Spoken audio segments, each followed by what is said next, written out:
Heno ngika tuthie na mbere. Tuthie na mbere ni undu wa tha kuga gukira ni kuga ithuothe ni twetikirania koguo charity maundu macio ni mathire wega. Twihurire iruhi. Haya kuma hau twathie financial. Hau riu niho he uhoro. Hau mutigukira ni mathabu-ini. Oh sorry ni ndirenyera muno anga ni nyendete mathabu. Ndenyera hau ni ndenyera. Sorry so Mwagunya chairperson's report. Tugusokio charity witu haha atuhe report. Tumuhurire iruhi. Airetu ane mageretie na arume aria makoragwo ho tondu unyinyi wao na magakorwo magitutongoria ni kugeria muno chairperson karibu. Chairperson's report for 2024 performance and update to members. Introduction. It is with great pleasure that I present this chairperson's report for the year 2025. This has been a year of growth, learning, and renewed commitment to the vision and mission of our self-help group. Background. Our self-help group was formed with the aim of bringing together individuals with a shared goal of economic empowerment and personal development. Over the years, we've grown in numbers and impact thanks to the dedication of our members and management. Purpose. The purpose of our group is to provide a supportive environment where members can save regularly, access credit, and benefit from collective learning. We believe in the power of unity and mutual support to uplift each other socially and economically. To the 2024 review, uria turaperformire mwaka ucio, guthi gitarageria membership ito in 2023 twari na members 913 na 2024 turakorwo na members 968. Koguo ni turahotire gukorwo tukigia members 124 new members, which is a 6% increase in our membership. Na ni target at in 2025 we will be able to grow that membership to about 1,100 members. Now dormant members ni gumuria na gitio. Mwaka ucio wathirire 2023 twari na 198 dormant members. Tukihiga 2024 turari na 320 dormant members. It is how nevera twinagwo munene muno because that is a 61% increase. Na those 320 members mari na savings ya 8.7 million.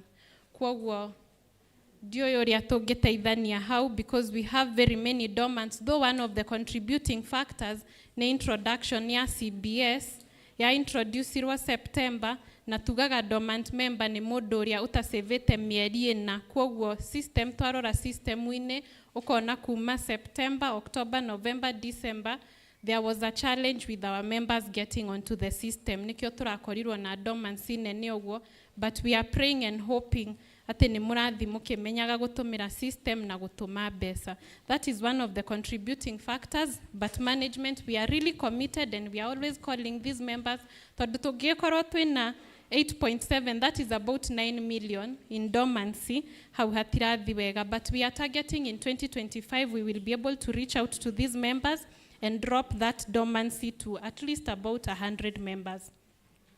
Odosi ogene withdrawals in 2023 twari na 11.3 share capital aria ma withdrawire. They were 67 members with a share capital of 11.3 million, and in 2024 that is a drop, which is good. So it dropped to 2.5 million and 68 members. Neo maumire. Kwoguo aria maraumire gikundi in 2024 maraholdaga share capital ya 2.5 million, which is a drop of 77%, and we are targeting that new members matigothi makiumaga in 2025 we will have at least a withdrawal of 1.5 million.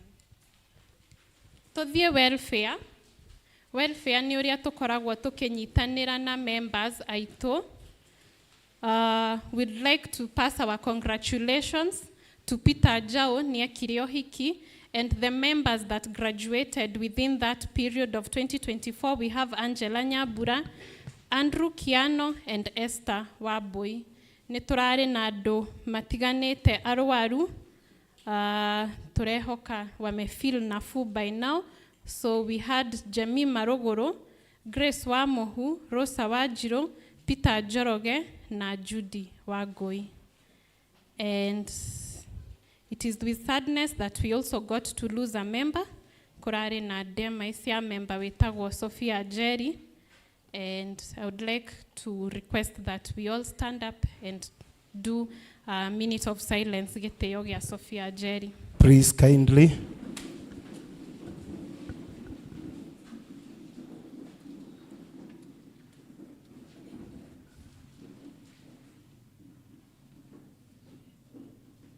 Mwathani umuhe kihuruko gitathiraga. Mwathani umuhe kihuruko gitathiraga. Asanteni sana.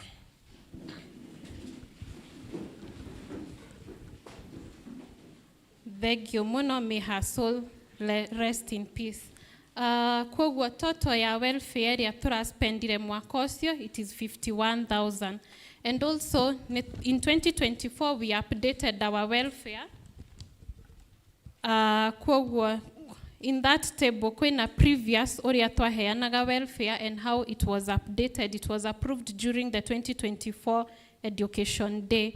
Then my CR member previously turaheanaga 10,000 and we also retained that to 10,000. Member murwaru turaheanaga 5,000 admitted to thiko 5 thibitari and we've increased that to 10,000. Mauhiki turaheanaga member 5,000 mwikapo tukamuhe 7,500 and we revised that to no all member. Kwoguo even if you're 2 members in the group ne mweko hiki kwoguo o member kuoya 5,000 kwoguo mwikapo mukahota guthina 10,000. And also graduation ya tertiary academic qualification we were giving 2,000, we increased that to 3,000.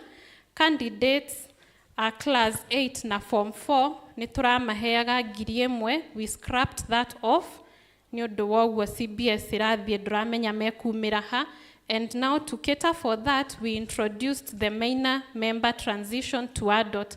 Minor aria tukoragwo nao grupu-ini ma transition gutwika major accounts kana adults makinyia miaka 18 marehe kibande kiao, we reward them with a welfare of 1,000 shillings.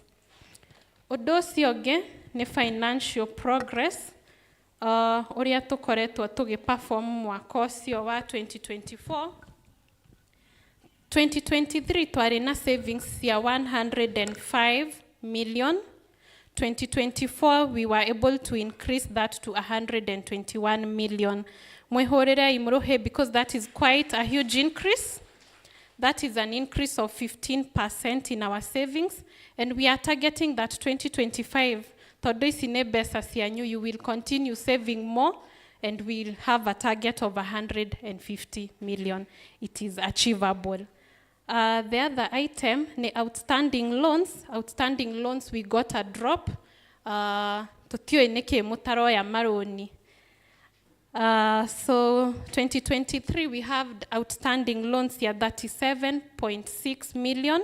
2024, it dropped to 35.9 million, which is a 4.7% drop. Niturehoka 2025 nitukukorwo tukihota kuheana maroni maige. We are targeting an outstanding loan target of 42 million. Odosi ogene investment in Caritas or investment through Caritas Nairobi. Pesa yetu yote we get income either from loans kana investment iria tutwaraga Caritas. And so far ni undu wogwo kurari na drop na maroni. Most of our in 2023 new investments, the group was able to make an investment of 12.9 million. Now 2024, we were able to make a total of 18.4 new investments. That is quite a huge increase. A good clap to yourselves. because that was a 42.5% increase. Na niturehoka 2025 we will be able to do investments, new investments here 25 million. A huge target, but it is achievable. We are ready for the challenge. Tukania bia iria ciothe twanatũma Caritas, tukona ati total investments in Caritas in 2023 twarĩ na 86.9 million. 2024 we were able to increase that to 105.3 million, 105.3 million, which was also an increase, 21%. That is quite commendable also. And 2025, we are hoping we will be able to grow our total investment to 130 million. Odosio gene revenue ne bia iria tugihota go collect from loans na investments na other incomes tari woguo kumwenderia tufuku such kwoguo total revenue ya 2023 yari 14.1 million. 2024 we were able to increase that to 15.8 million, which is an 11.7% increase. Kwoguo tukehoka we'll even be able to do better and have a total revenue of 20 million. Surplus nayo area members twageire in 2023, it is a surplus of 11.8 million, and that surplus has gone up in 2024. It has gone up with 2.4%. Tugakorwo twina 12 million surplus. Our target in 2025, we are hoping we'll be able to get 15.5 million. Tugasoka tugathi odosio ge wa training and capacity. This is also one docket etaithagia both management, staff na members ni undu wothi wa na mbere wa kiama. Kwoguo tukona ni twahotire ku hold education day emwe in that year, which was quite fruitful because we were able to do it at the end of the year. Tukihota go train members aito on CBS, and we are hoping we are getting better on that. Na ni undu wa introduction of CBS, our staff ni mahotire go ka trainings, residential hamwe na webinars, a total of 10 trainings. Management nao magika 7 trainings ginya online, na management ni twekire benchmarking with another group to see how we can better our skills. How hasokete maundu maria both management na staff na members twahotire guthoma within those capacity mwaka-ini ucio. Kwoguo ni twathomire maundu tofauti, the major one being the core banking system, tugika self-regulatory framework, data privacy, customer service, staff management na loan assessment. Odosio gene wa governance, we were able to co-opt 2 management members in that year. We co-opted Mr. Samuel Ng'ang'a na Peter Kahede, ni mahotire gutu join gutwika management members. Odosio gene group projects and key achievements, maundu maria turahotire gwika 2024. Office construction. Office construction has been a budget, I think, for about 3-4 years, but in 2024 we were able to actualize the commencement of kwambia gwaka ofisi ito. Nejue ni tukoretwo tukiona mwaka ni urathi na mbere. It is a huge milestone, and also our target that in 2025 ni tugukorwo tukihota kurikia project yeyo. So far we can confidently say that it is 60% done. Kwoguo the 40% that is remaining ya finishing ni tugukorwo tukiingira, and we will be very proud to have an office. System implementation, ni turamenya MIFOS ni yari na MIFOS ni system iria turatumagira hau mbere, ni turahotire guthama turathi core banking system, so that data migration has been done, na ni jwe ni mukoretwo mugitumira ginya mobile app. So MIFOS had a few challenges oko nita kumenya ni turathire una mahinda, we are able to grow as a group. It's like now we have a bank. Waikia sirigi siaku magana matatu, you are able to see your balances accordingly. That is a huge improvement for our group. Odosio gene loan processing. loan processing nĩ njũĩ hĩndĩ ciothe mwahũragĩra ndagia kũmoria management ĩraikara thĩ na tũra-approvaga maroni twice a month. Right now we are being able to process our loans daily. Na at least within 2 working days you get the money. So that is a huge improvement. Pigieni management makofi. Andũ acio matikomaga makĩigua atĩ kwĩna rũni rwĩ pending office. We always work on them. Staff hiring, unfortunately, we got a resignation in the year 2024 September.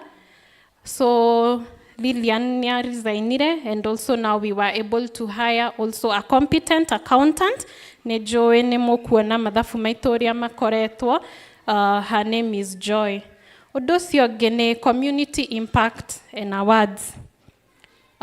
Community impact wakinya ne CSI mwaka ũcio nĩ tũrahotire gũthiĩ na mbere kwĩ mwana ũrĩa twambĩrĩirie kũmũrĩhĩra school fees etagwo Robert Mokaya athomaga Gatara nĩ tũrahotire kũmũrĩhĩra school fees ya 22,470 na nĩ twahotire gwĩka CSI ya Men's Health and Networking Forum athuri aitũ magĩthiĩ kũ-network hamwe na kũhota gũthomithio especially on cancer, and on that we spent 144,710 which totals to 167,180.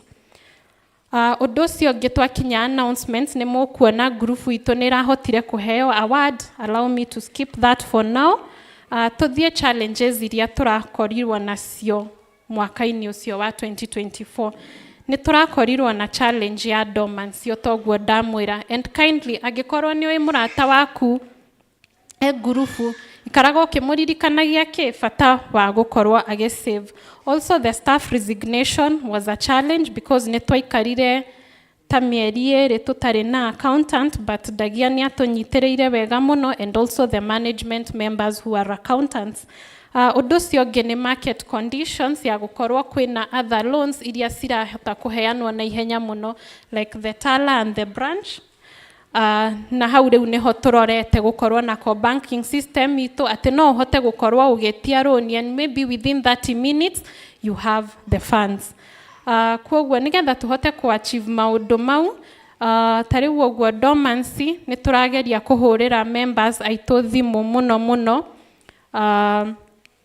Na ũndũ ũcio ũngĩ nĩ encourage arĩa meho ona active members nĩgetha matigatuĩke dormant. Ta rĩu ũguo minor members twĩna education day nĩ tũkoragwo na kids fun day nĩgetha to keep our minors active, and even the adults nĩ tũhotaga gũkorwo tũkĩmũhe incentives, like today we've given a few incentives.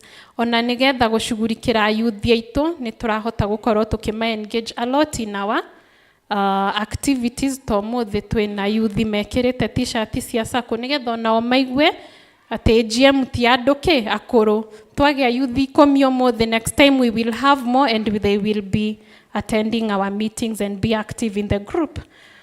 Matanya maria kana goals iria twĩnacio cia for the year 2025 is like I had mentioned, we are hoping we will be able to complete the office nĩgetha twambie kũmĩtũmĩra. Nĩ gũkoragwo rĩmwe na a few inconveniences, especially rĩrĩa kwĩna mitha kanitha-inĩ ũgakora nĩ tũrahinga office, so we are not able to serve our members efficiently.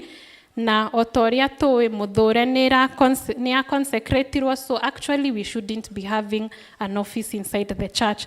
No harĩa patron atũkirĩrĩirie, but it is not right. Nĩkĩo tũrabatara office ĩyo biũ.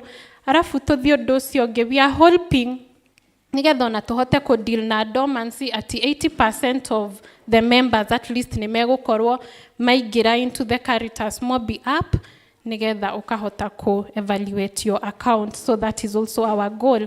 Goal ĩyo ĩngĩ nĩ roll out a promise we made during the education day. That is an item we call express loans. Nĩgetha ũguo ndamwĩra ũkahota gũkorwo wĩna bata wa 20 to nginya wĩihũrie loan form, on your app you're able to access such loans. Dormant members nawahimiza sana, tafadhali tuamke. We know economic times zimekuwa ngumu, but nĩ tũrahope gũkĩria dormant members aitũ biũ na undu ucio ungi ni go streamline processes citũ nigetha tutige gukorwo na hitches at any one point. We have standard operating procedures.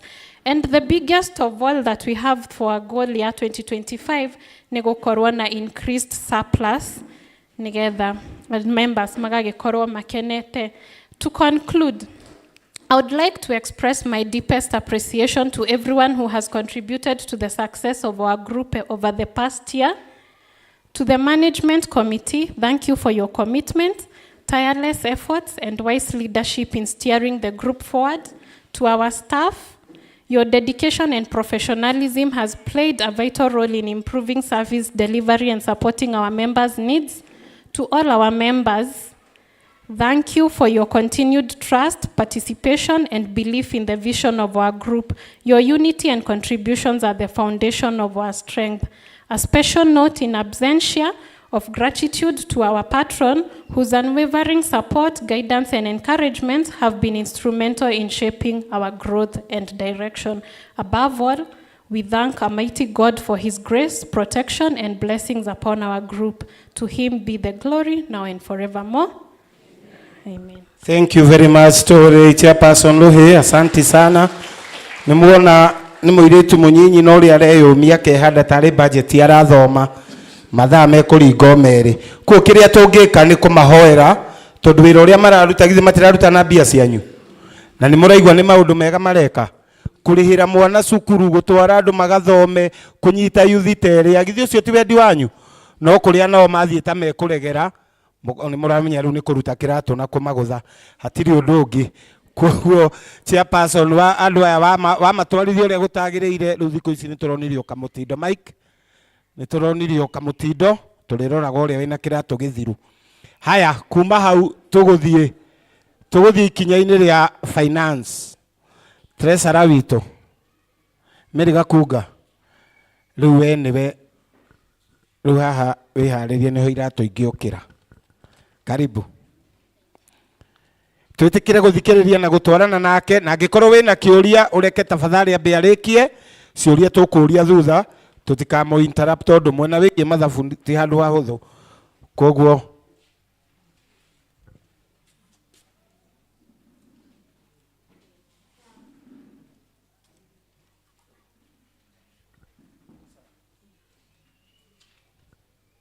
haya. Asante, tumuhe matu maitu na tumuthikiririe na tutikagie na susu tafadhali.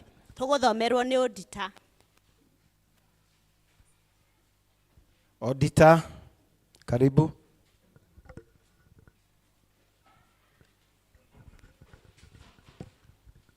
Tumsifu Yesu Kristu.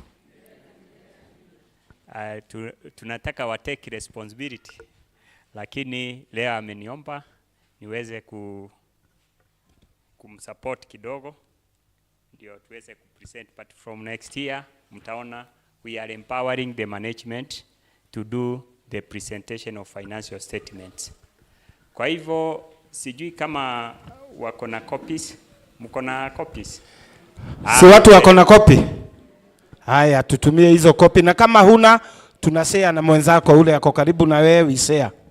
Thank you. Tunaanza na page 7. Tuende page 7. Hiyo ndio comments vile. Now we want to do a comprehensive report on the same. Page 7. Kwanza ni vizuri nijitambulishe, na mwenzangu aliweza kunitambulisha hapa.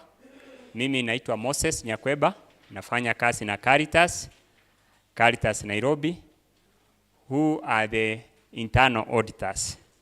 Over the years, mmekuwa mkiauditiwa na sisi na tumekuwa tukipresent audit report.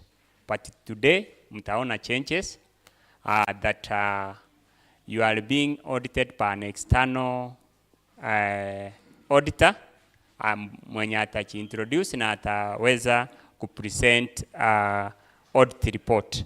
Kwa hivyo ile jukumu niko nayo ni kupresent the financials zenye management wako supposed to kupresent kwenu. Financial statements are produced by management, and they are the people who are supposed to present to you. Our role kama Caritas ni kusupport the management kuweza kudeliver service to you, and at the same time kuensure financial statements zimekuwa maintained as per the provided standards. Kwa hivyo kuna hizo changes kidogo, ni vizuri niseme hivyo na niweze kuwapeleka moja kwa moja katika hesabu. That is, tuanze na page 7. St.Anne Catholic Church Muthure Self-Help Group Annual Report and Audited Financial Statements for the year ended 31st December 2024. And this is the Statement of Comprehensive Income. Tukianza na income, that is mapato ambayo mliweza kupata katika kikundi.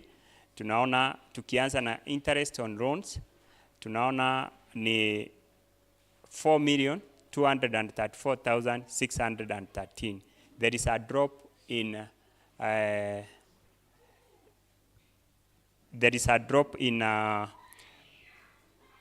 the interest yenye muli receive, but imekuwa explained that loan uptake imekuwa imerudi chini sana. Kwa hivyo that is the reason why hata interest imeweza kudrop. Much of the money zenye contribute to the group mchukui kama mkopo na sinabaki kwa kikundi, na kikundi hawezi maintain hizo pesa kwa account na wanasipeleka kwa investment. That's why mnaona kwa investment mliweza kumake 11,202,357 compared to 8 million for the previous year. Inamaanisha mliweza kuimprove kwa upande wa investment income. Other incomes ni zile mliweza kuelezewa about the stationaries zenye mnanunua kwa ofisi na registration, na hizo zote ziko note number 4. You can be able to refer later, but the total yenye mlipata kwa other incomes ni 375,456. Total income yenye mliweza kupata mwaka wa 2024 ni 15,812,425. Kwa hivyo iliweza kugrow na almost 1.7, that is from 14,153,150. Kwa hivyo performance yenu iliweza kuenda despite the fact that haikuwa mzuri katika upande wa loan uptake. Tukikuja upande wa matumizi expenditure, kuna operating expense.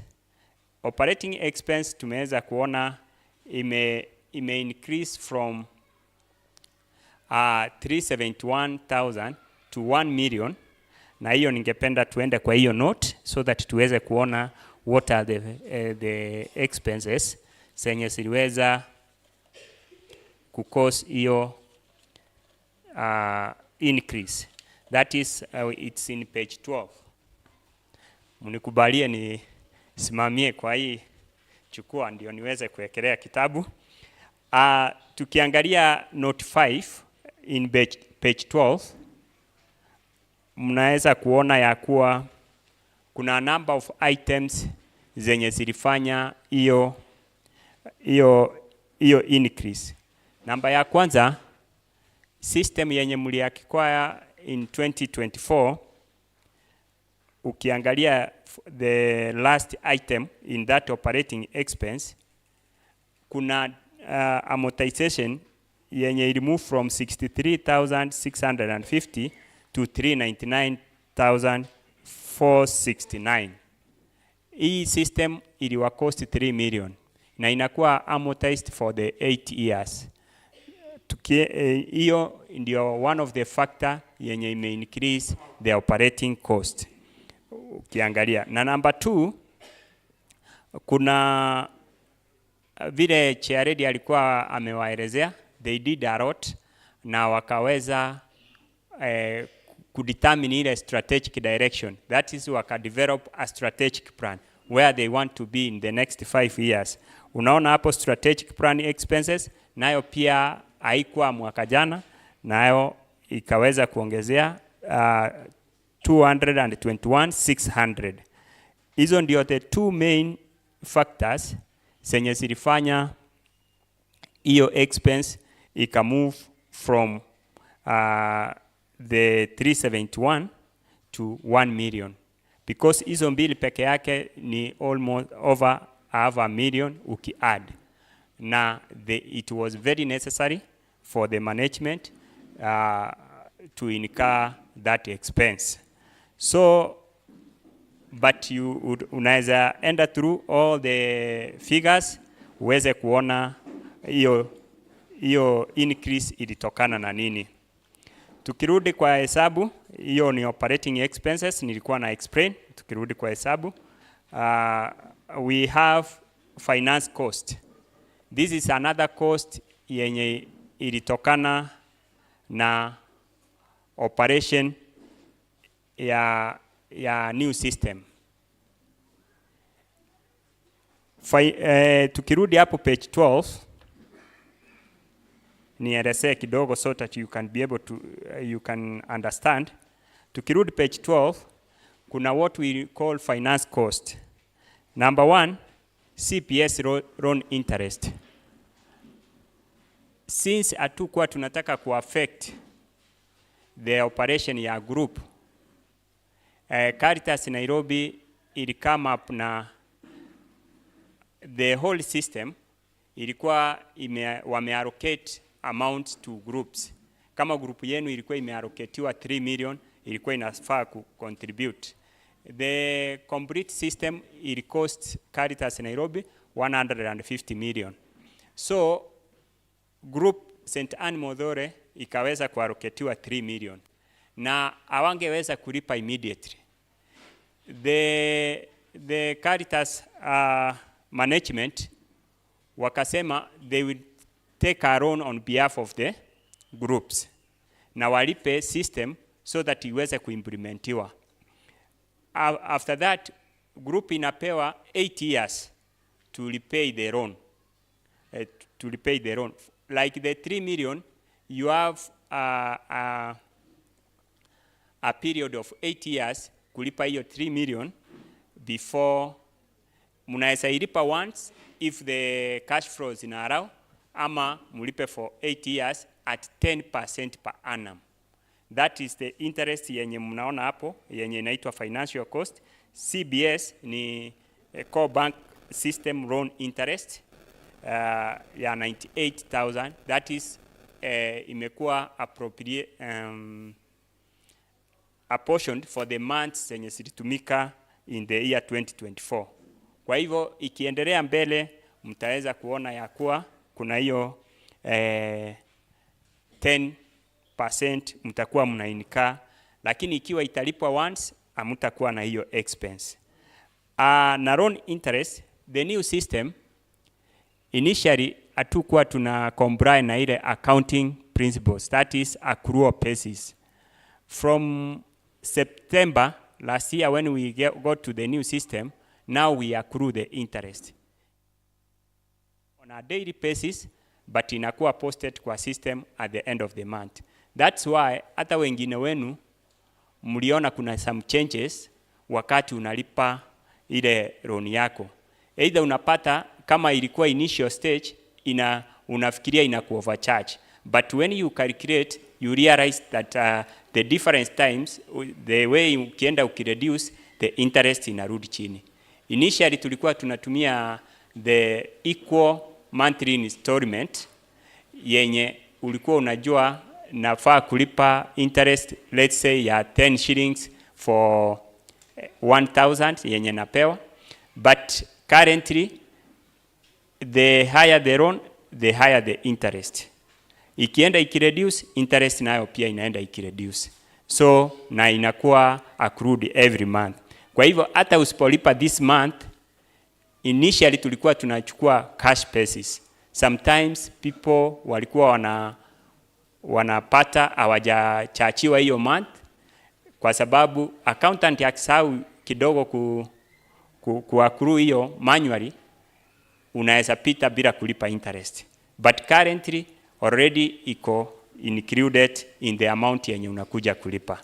Kwa hivyo those are some of the changes. Na unaona ni 359. The loan interest yenye tumeweka hapa, hii ni ile provision iliwekwa in case we don't recover the full amount yenye tumeaccrue. Ukitaka kujua amount yenye tumeaccrue, iko note 11 in page 13, unaona accrued loan interest of 485,136. Hiyo ni kumaanisha ya kuwa hiyo ni interest yenye tume-earn lakini hatuja receive. Sijui kwa Kiswahili vile naweza sema hiyo tumepata hiyo interest but member hajalipa. That is what we have accrued. Hiyo ndio tuna reduce na 385, tunasema there is a possibility tukose kupokea yote yenye tumeaccrue. That's why unaona hiyo expense inakuwa cancelled na hiyo accrued interest. In case we don't receive, next year inakuja kama expense, kama bad debt. Kwa hivyo hatutaki next year tukuje kuripoti a very high bad debt na yenye tungetake care at this moment. Because once tumeaccrue na tumeiweka katika loan interest, inamaanisha we can distribute it. Tunaweza i-distribute kama surplus. Lakini ikikosa kukorektiwa inakuwa expense, next year tunakuja tunaiweka kama expense katika hesabu yetu, tunaona expense ki increase. Kwa hivyo hiyo ndio finance cost for the year 2024. Tuendelee na page 7. Management cost, tumeona administrative cost, tumeweza kujua hii ni ile 100 shillings member mnatoa annually. Na management cost tumeona pia imetoka 348,855 to 673. Majorly the chair had explained the reason why iliweza kuwa hivi. Last year tulikuwa na number of training that were very necessary, especially for the new system. Even management had a residential training, that is a 1 week residential training yenye ilikuwa very costly, but it was for the benefit of the group na ile system ambayo tulikuwa tunaleta. We had to train them to know how to use, na in the event tukimaliza kabisa kutrain management, tutarudi pia kwa members muweze kujua vile mnaitumia na vile inaweza wasaidia zaidi. Kwa hivyo that's why the cost imeenda juu kidogo. Member expenses, hiyo almost ili retain ni 714,244, na hiyo mnaweza ona ni zile expense yenye mnainika kama mkutano ya leo, zile expense ambazo mtainika na any other training zenye zina come about in the year. Staff cost sio ati wali reduce salary ya staff. It's only that there is a period where staff will resign na wakatake time sometime ku replace mwenye alikuwa ametoka, so that's why mnaona ime drop kidogo, but going forward mtaona iki maintain ama ikienda juu kidogo. That is it reduced to 757,594. Total expenses for the year silifika 3,728,839.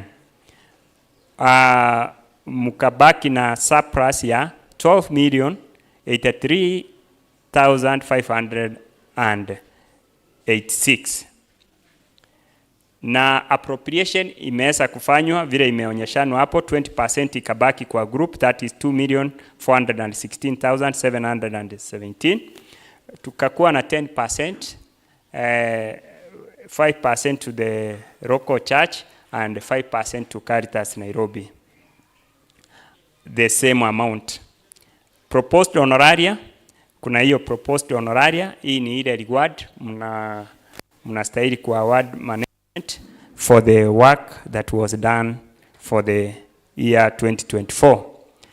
Proposed retirement token, again, this is a retirement token for the management who will be retiring. We advised on this that instead ya kukuja kuinika hii cost at the end of the year, kwa sababu mmepitisha bylaw, there is that amount yenye management member anastahili kupata at the end of the term. Akimaliza kuserve for the 6 years, kuna ile amount anakalkuletiwa per year. Ikiwa anakalkuletiwa per year, tuseme ni 10,000, ndio ile tunaweka hiyo provision, at least kila mwaka tunatenga hiyo amount, so that by the end of the year, by the end of the term, tunalipa huyu member of management without affecting the incomes for that year yenye analitaya. Kwa sababu kama sasa tungesema saisi wangekuwa wamestaafu watatu, tuseme ni 60 per member, upate umelipa 180 in this year, una affect incomes at this year alone, itakuwa unfair. So that's why imeprovidiwa hapo. So that is accrual yenye inafanyika annually at the end of the period. Management member akiserve, ako entitled, anapewa according to the bylaws zenye members wamepitisha katika kikundi. So proposed distributable surplus tumeona ni 8,153,507. Hii ni ile ambayo mkipitisha siku ya leo itaweza kudistributiwa kwa members as surplus. Na hiyo ndio performance ya kikundi kwa mwaka wa 2024. Nikienda the next page, that is page 8, members. At least hapo ndio tunaona utajiri wa kikundi ama kikundi kimeweza kufikia wapi.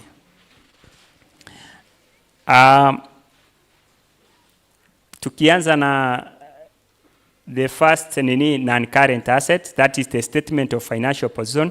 The non-current assets iko provided in page 15, unaweza kujua zaidi.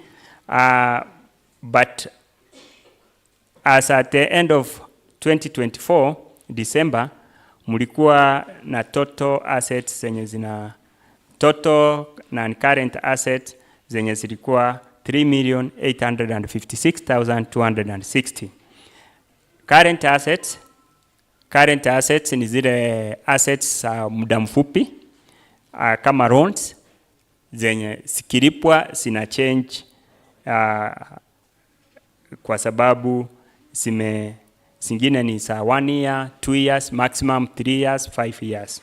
So hiyo current assets tuko na loans ambazo ni 35,687,653. Investment in Caritas Nairobi, hapa ndio mmewekeza pesa mingi. Kwa hakika lengo la kikundi ni kuempower members. Naona sasa karibu pesa zote zenye mme contribute kama member savings ziko Caritas kama investment.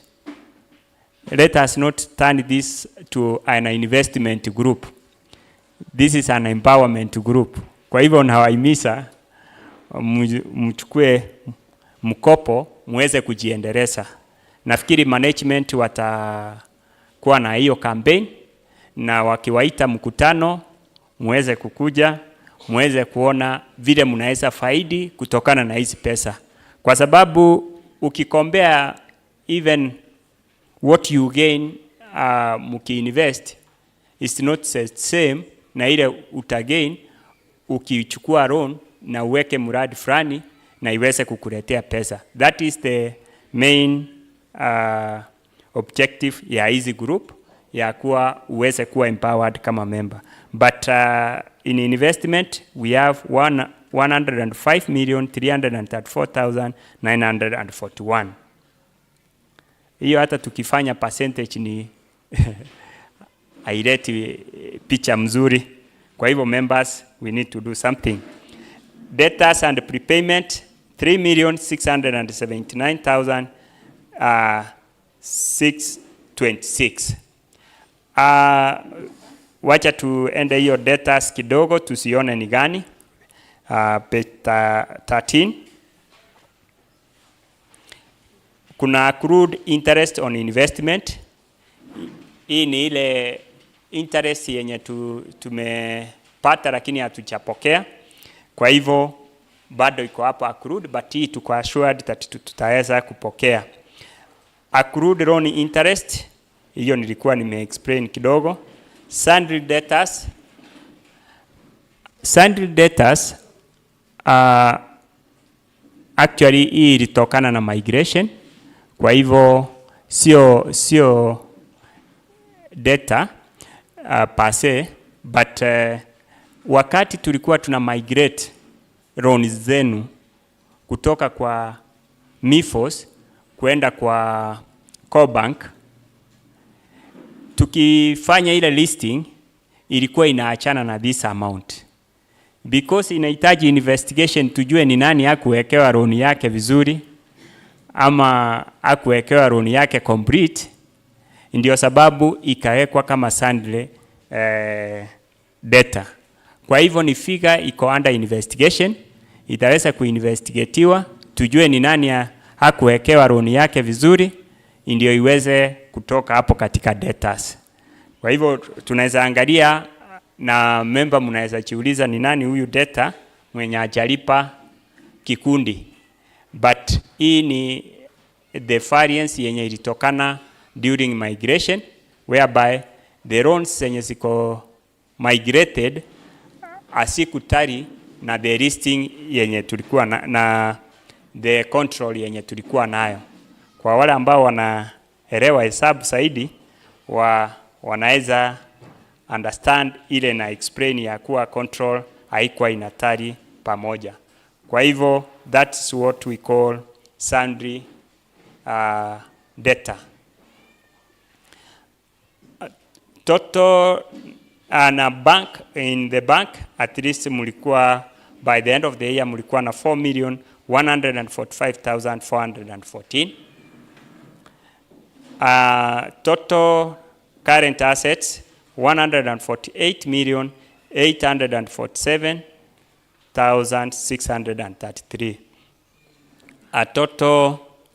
Total assets mkakuwa nazo 152,703,893.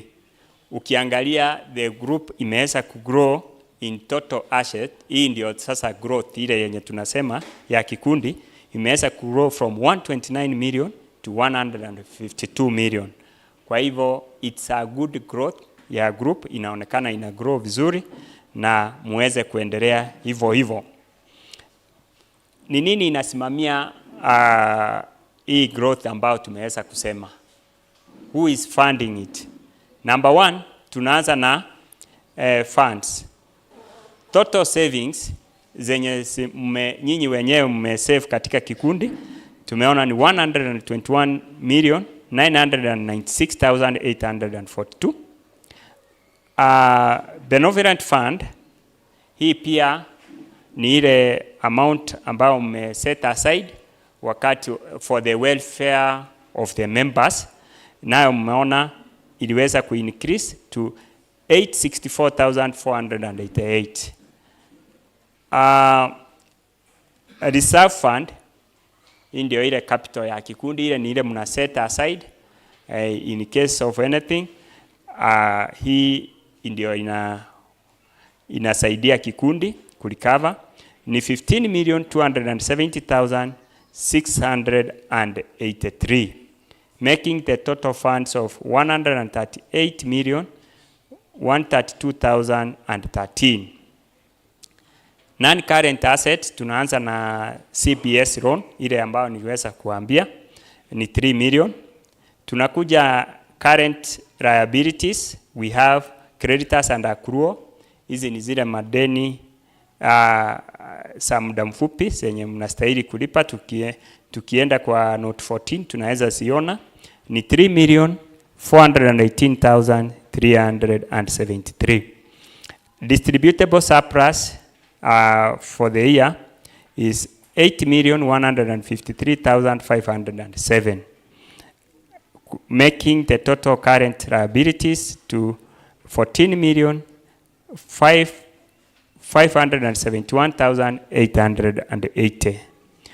Ukiongeza the funds and the funds loan and the current liability, unapata 152,703,893, which is the same as the total assets. Kwa hivyo total assets zimekuwa catered for na hizi funds and liabilities ambazo tumeweza kusoma. Na hiyo ndio mwisho wa hesabu, but kuna other statements, kuna hiyo funds, hiyo unaweza ipitia because nikisoma itakuwa ni figures lakini hamtaweza kufuatilia kabisa. Cash flow ni yenye inatuonyesha vile pesa zilikuwa zina move katika kikundi. Cash flow inaonyesha zile pesa mlipata through surplus, through ile kuset aside. Kama depreciation ni upungufu wa dhamana wa zile vitu ambazo mnatumia kwa ofisi, assets. So iki reduce, ina reduce, ina set aside. That's to reduce value ya asset, tuna set aside for future replacement of the same asset. So that's why tuna add back, because sio pesa ilitoka katika kikundi, ni vile tumeset aside tu ku reduce value ya hiyo. Na kulikuwa na adjustment kwa prior year 204. Hiyo ni note ni page 10 yenye najaribu ku explain the cash flow kidogo. Nimeona wengine wanatafuta. Kwa hivyo tunaona from operating tuliweza kupata around 12,687,055, na tuka-utilize kwa changes in working capital, inaonyeshana mahali tuliweza ku-utilize zile funds. Nazo tukaweza ku-utilize around 9 million. Ukiangalia kila nini tume indicate vile ziliweza kutumika, mahali tuliweza kulipa surplus in 2024, that is kulipa surplus ya 2023.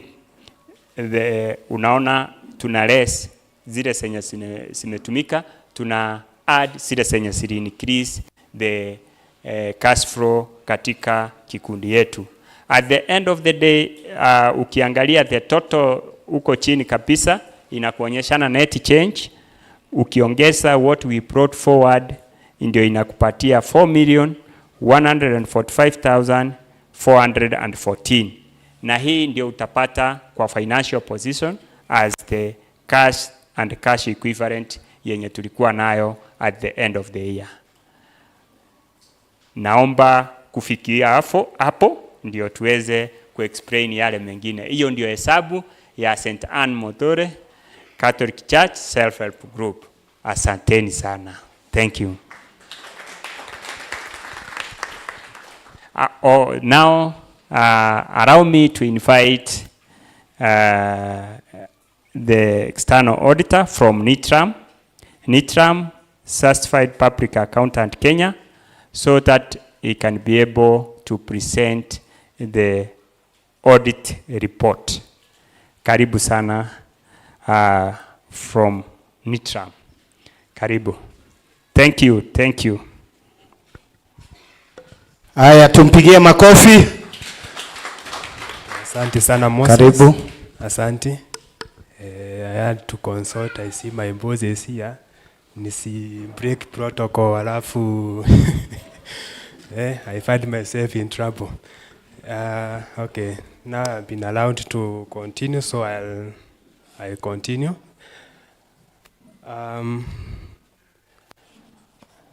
As Moses has said, in last year, the Caritas and requested that the groups be audited by an external auditor, and we as NITRAM we are appointed to audit the books of St.Anne Catholic Church, and we took that assignment and we audited the financials that we have today. And we did this exercise. We verified the physical verification and the necessary documents that brought about the financial statement, which have been read to you today. And in our opinion, the financials of the self-help group represented a fair view of the state of the self-help group as that the year end. And I think that's our opinion, that the books of accounts represent a true and fair view of the true state of the group. Thank you. That's my report. Thank you. Haya, tumpigie makofi tafadhali.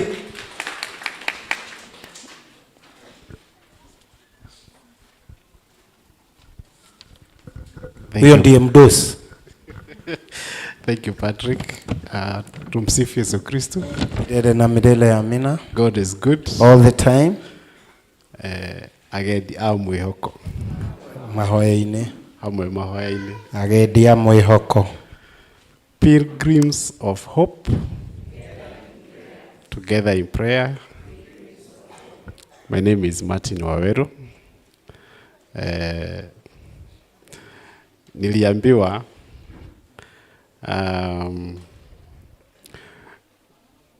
rotary jau. Yes, so I work with these young men, and as a matter of mentoring them, I can sit back and also, yesterday we were also in another AGM, still of cooperative society, and so it is a matter of mentoring and also showing the way, and I like it. So as he has said, the many self-help groups zenye ziko chini ya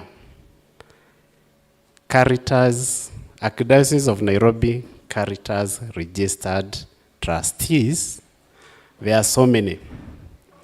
And to make sure that all groups are running and growing, so the internal audit function was kind of being overwhelmed because of the many groups, and they needed to be given equal opportunities to be reviewed over.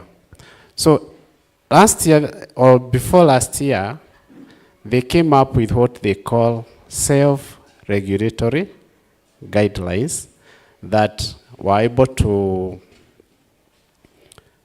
place different groups at different levels. And so St.Anne's Muthure was one of them that they first took. The recommendations were, you fall under the category to be attended by external auditors. And so Caritas Nairobi, through the audit office, they started the recruitment of external auditors. So we are about 10 firms that has been overseeing the financials ops. And so as NITRAM, we were appointed, and we were able now to embark on the assignment. And as we have indicated, there was that issue of migration from the old system to the new one. So tuliangalia vitabu kutoka January to September in the old system, then October to December, the new system. And you have seen Moses have taken us through all what it means.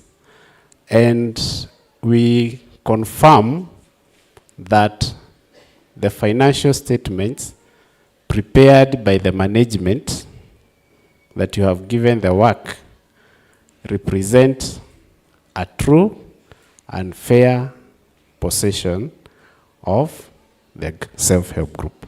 So kazi kwetu, vile Moses amesema, tusifanye ikue an investment group. We borrow more and we pay on time, and that way we are able to get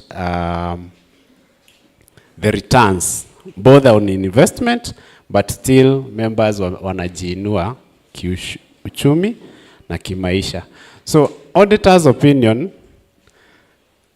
he would have said beyond a true and fair view from the auditor's perspective, whether our audit opinion is qualified or unqualified. Tukianza kusema unqualified and qualified, inamaanisha ni ukweli hiyo hesabu ni vile tunaisoma hapa, and we confirm that your group is in the right position. With that, I support the opinion so given by my auditor. Asante.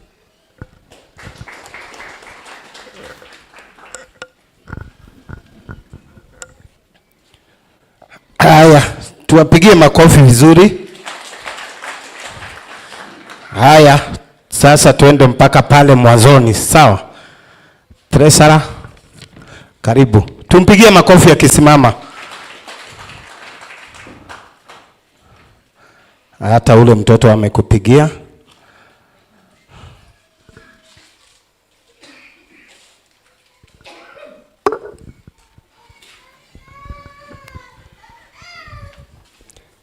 Murega rĩngĩ. Reke tũthome budget itũ ya mwaka wa 2025, the proposed budget for the year 2025.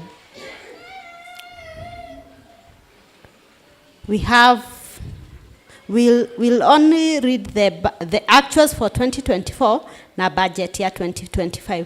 Tũtigũthoma column ĩyo ya mbere. Nĩnjũĩ o mũndũ ena copy yake, na mũndũ ũtarĩ na copy thimũ-inĩ. Ithuothe twĩ digital, so tũtingĩaga mũno. We'll start with the incomes. We have sale of literature. Mwaka wa 2024 actuals were 35,381. Budgeted for 2025, 60,000. We have fines and penalties, 147,714. And budget for 2025 is 250,000. Interest on loans, the actuals 4,234,630, and budgeted for 2025 5,500,000. We have treasury bills and bonds interest. To mwaka ũyũ ũrahĩtũkire tuonire 11,202,357, and budget year 2025 ni 14 million. Registration fees 58,450 to have 90,000 for this year. Withdrawal charges 81,748, and proposed is 90,000. We have sundry income 28,370, and proposed is 70,000. Office administration, we got 20,600, and for 2025 budget is 25,000. Other incomes, tulipata 3,192, proposed is 10,000. Total incomes for the year 2024, tukapata 15,812,425. We anticipating by December 31st, 2025, tutakuwa na 20,095,000. Budgeted expenses.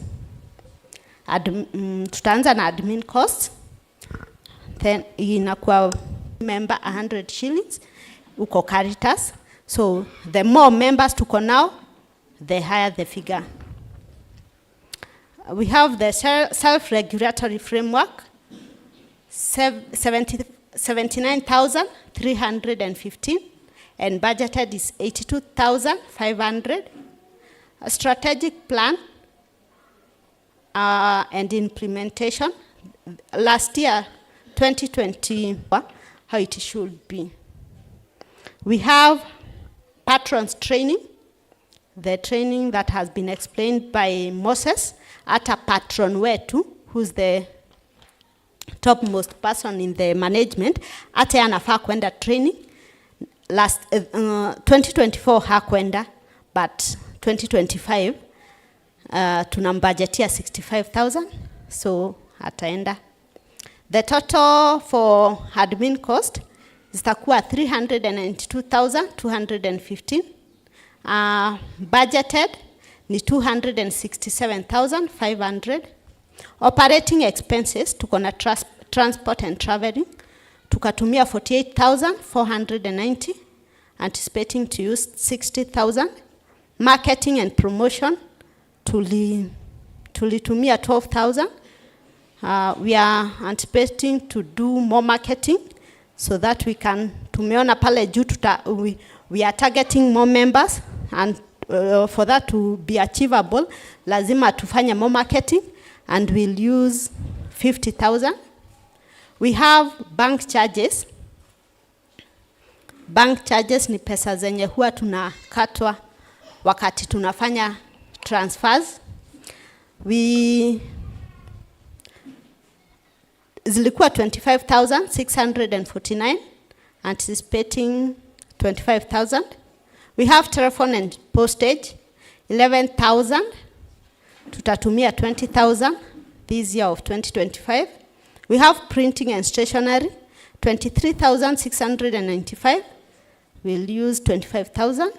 M-Pesa transfer charges, 79,656.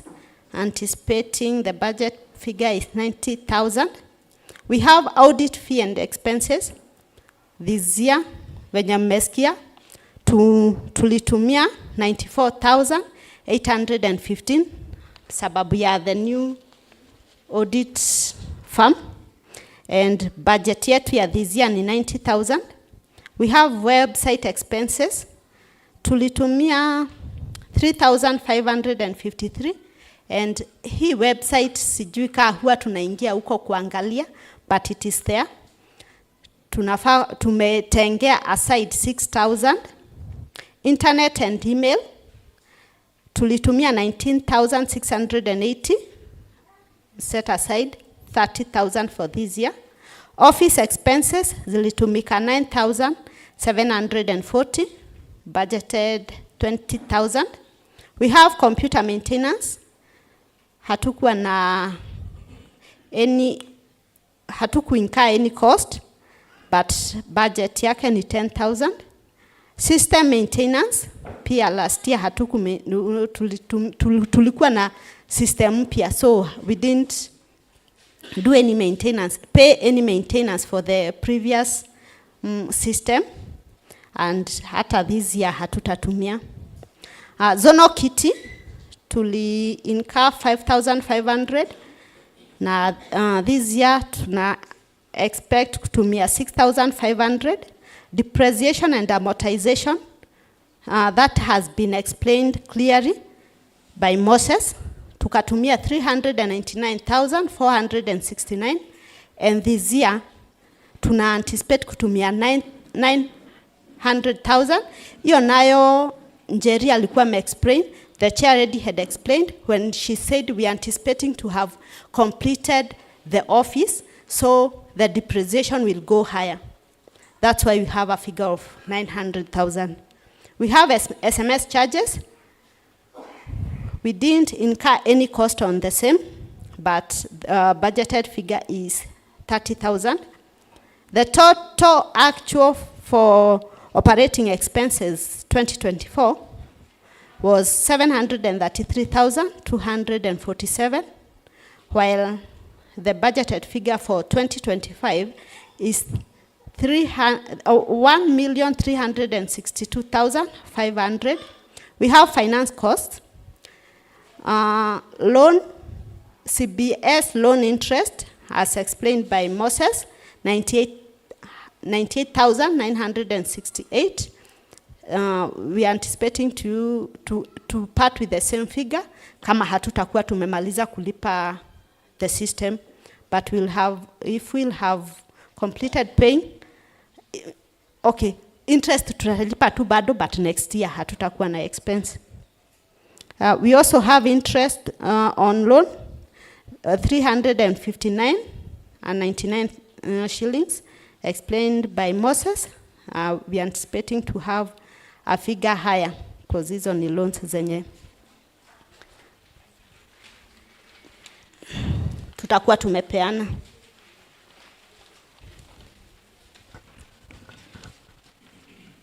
We have management cost, committee sitting allowance, 283,600, budgeted for 480,000. We have committee duty allowance. We have 107,600, budgeted 142,000.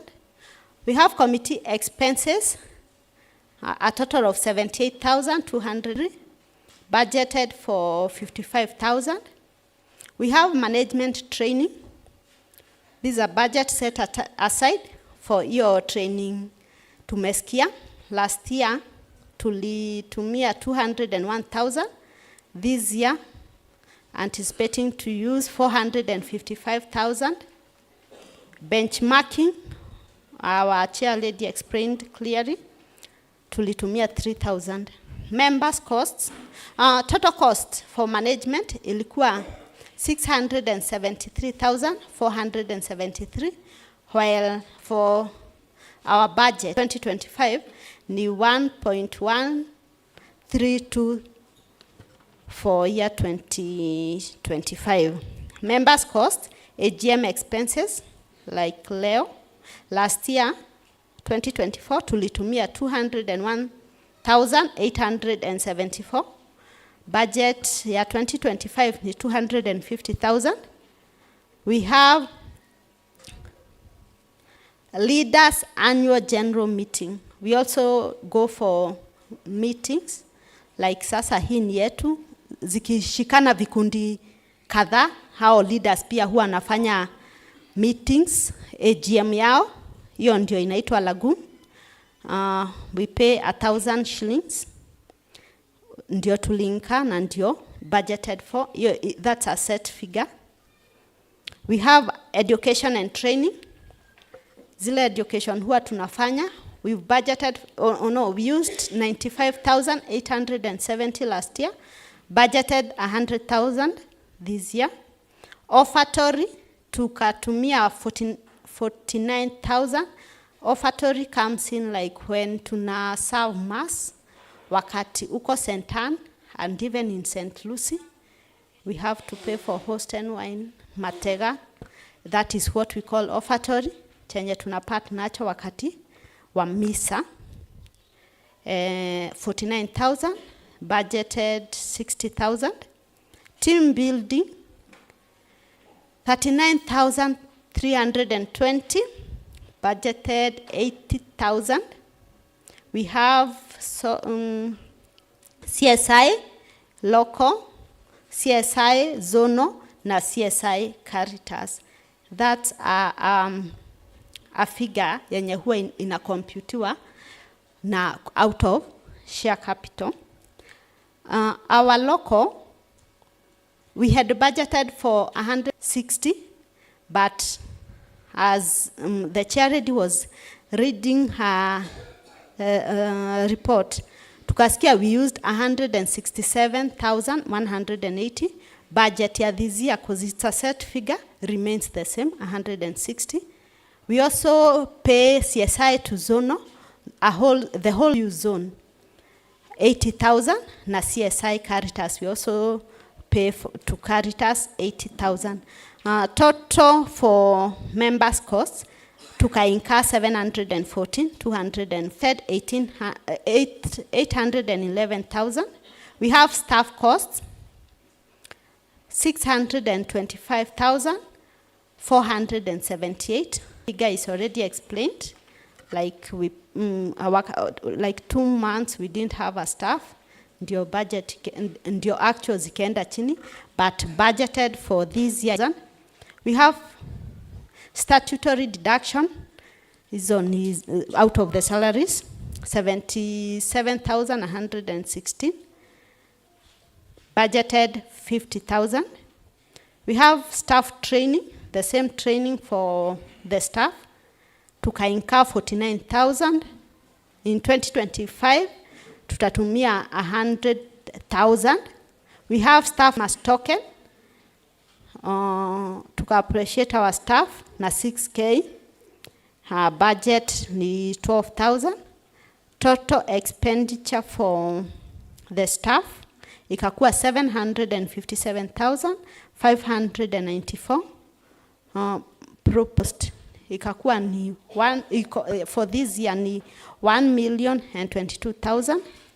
Total expenditure tukianza huko kwa admin cost, operating expense costs, management costs, members cost na staff, zote zinakuja 3.728,840, while proposed ni 4.595. Projected surplus yenye tulisomewa kwa hesabu zetu ni 12,083,585. Proposed for 2025 ni 15,500,000. Capital expenditure, tulikuwa tumebudgetia kununua laptop, but we didn't manage. We still have the same figure ya 60,000. Camera and or a phone, budget ilikuwa 50,000. We didn't acquire any. Budget remains the same. System acquisition was budgeted 375. Takiwa hata audit report tunataka proposal. Nani? Kwanza tuanze na audit report. Nani? Jina? Audit report proposal. Proposed by who? Hakuna? Haya. Acha, kuna mzee pale, baba Mungai kidogo, utasekod jina na namba. Jina ni John Karanja, member number 57. I propose. Thank you, Mr. Karanja. I am seconded by seconded. No uheka hede ni kueta guoko. Can I comment? Yes. Ni baya kufanya adoption na nini mtu mmoja, na we are more than 100. Tunataka kukaa hapa bure. Exactly. It is bad. We don't want to be seen kwa vitabu na nyinyi mko. I propose, I second member number 435. Tuamuke, changamkeni. Thank you, Mr. Karanja. Aya, hiyo ni audit report. Sasa tuko financial report. Hiyo ni financial report. Financial report sasa ni auditing. Budget, sorry. Haya, proposed by who? Riu ti kahindi. Anataka. Ithuothe nĩ tũraigua riu ti kahindi. Oya guoko tu. Angĩkorwo nĩ waigua ũiganĩire, heana mic kũrĩa thutha. Na nĩ heane ĩngĩ haha mbere. Thengi ithe wa Mũngai no achanga msado. Joseph Risho, member number 272. Can I propose an amendment or a request for an amendment? We adopt first. You propose, then amendment tutafanya. Proposed. Thank you. Seconded by number 439. I propose for the adoption. I second for the adoption. 439, your name? Echo. Oh, Mr. Karaoke. Michael Karaoke. Okay, thank you. Okay. A budget.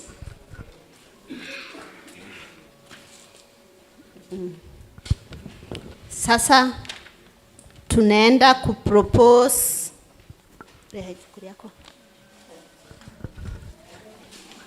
honoraria.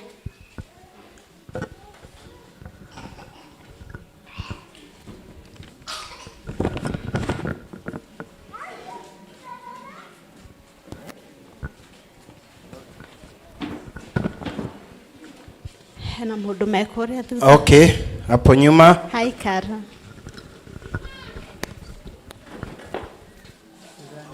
Sawa. Hey, sorry.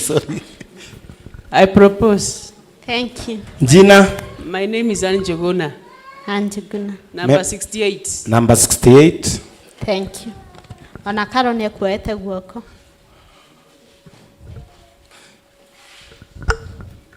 Karobothe 201, I second. Thank you. Asante sana Karobothe. Sasa tuna propose dividends. Dividend.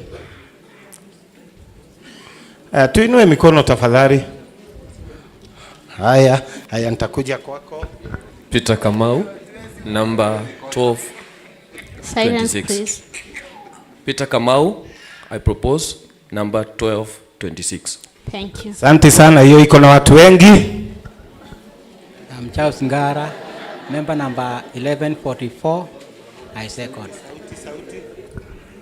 I'm Charles Ngara, member number 1144. I second. Thank you. Haya, asante sana. Next. Sasa Mr. Risho had a query before. You had an amendment. Yeah, there's the mic.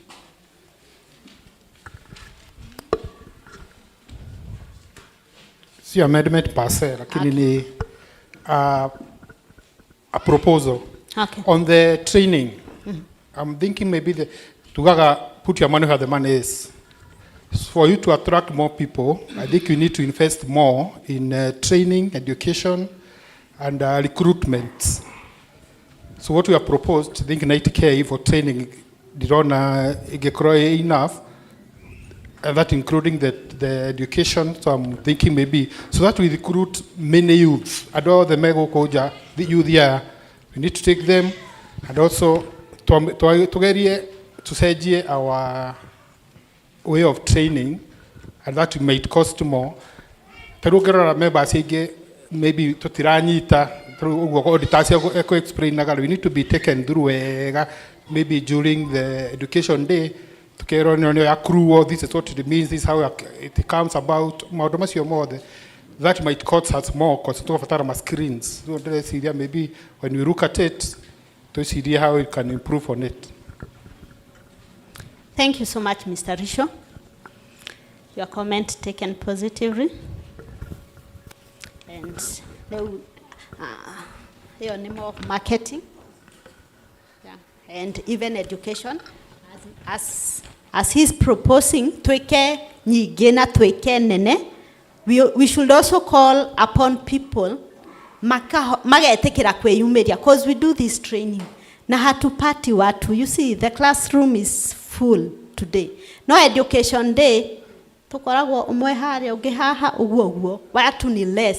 Halafu twathiathia ciuria, mtu haelewi. Niguo tukauga at least ona tukiongerera budget ri ona andu metikire ma embrace moke twike education icio nigetha ithuothe we move together. Haha turona roni ni ruthiete thi, moka tweka training ni tukuitikira kuoya roni, ni tukuoya mbia citu na tuciutilize uria ciagirire, citige guthie kuu Caritas, tuhuthire aria ithue twanjie ma business, to improve ma business maria twina mo nigetha twikurie ithue enyewe, nikio twina gikundi giki.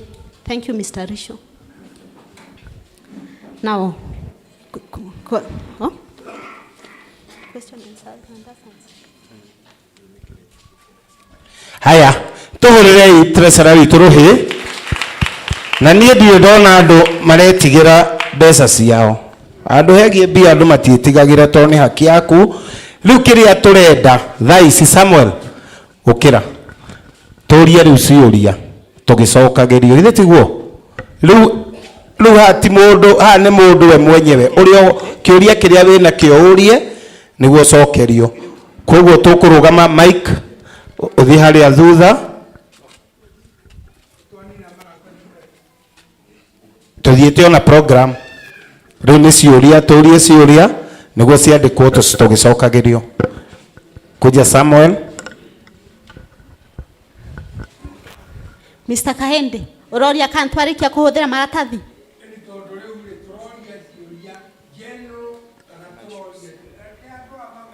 Yes. Turoria ciuria general cia sacco or self help kana turoria ciuria iriku? Reke turie ciothe. Ciothe? Sawa.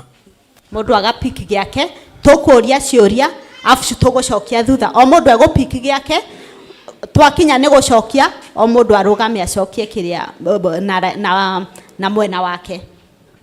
Kiriona kiuria kiria wina kio no go ni kia mathabu kana gia sako. Samuel ni ku note ogoro gikonie munene witu, ogoro gikonie secretary, cigucokanirio ciothe hamwe. Karibu.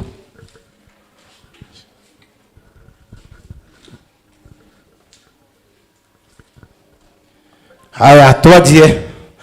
Tinie ndiraria ni inyue. Inyue ni inyue muroria ciuria. Kiuria kia mbere. Haya haria madam we haria.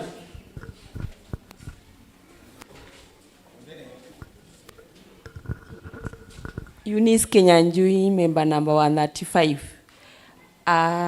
Guria na Gikuyu, there is something uyo wa Caritas about the loan and the interest. He said I think some dio kana niko nyita na nyita wega. Sijui the higher the loan, the higher the interest, something of the sort. Can he elaborate? Haya, hiyo swali ni yako, ni utaturudishia hiyo swali. Haya, mwingine?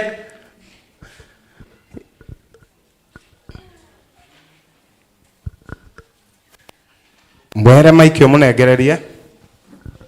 Ona ni kuria na Gikuyu. Uria. Jetagwo Roseboro, member number 91. Maina ni maraheo dividend. Not. Haya mwingine? East side. Wakoine gukoroya? Hapo nyuma? Haya. Kuna mic hapo nyuma. Joseph Risho again. This is goes to the from the chair ladies report. Horo wa besa cio tuheanaga cia benevolent kirota kiugo mundu ahurukite. Ndiakiuga andu makue no turaoria atiriri no tuongerere 10,000. I think it's too little from my point of view. Ukikompea na ikundi ingi cia usave iheanaga more than that. Ndiga andu mahuruke, but I'm saying maybe not twiciria tondu murigo ucio korwo wi munene ri, so twathi twicako na twandu ngiri ithano twathi na 10,000 ri nikiulizo. Haya kwisia nawe ya no tuona tafadhali ndukanjie kuuria ucio muriganitie kiuria kana kumwira kaundu uria haha direct. Ungi mwena uyu? Haya Michael. Yeah, I'm asking on behalf of a member. Last year, a member was denied dividend. It was reinvested, but he had asked for it. because she had defaulted just once on payment of the loan. Was it right?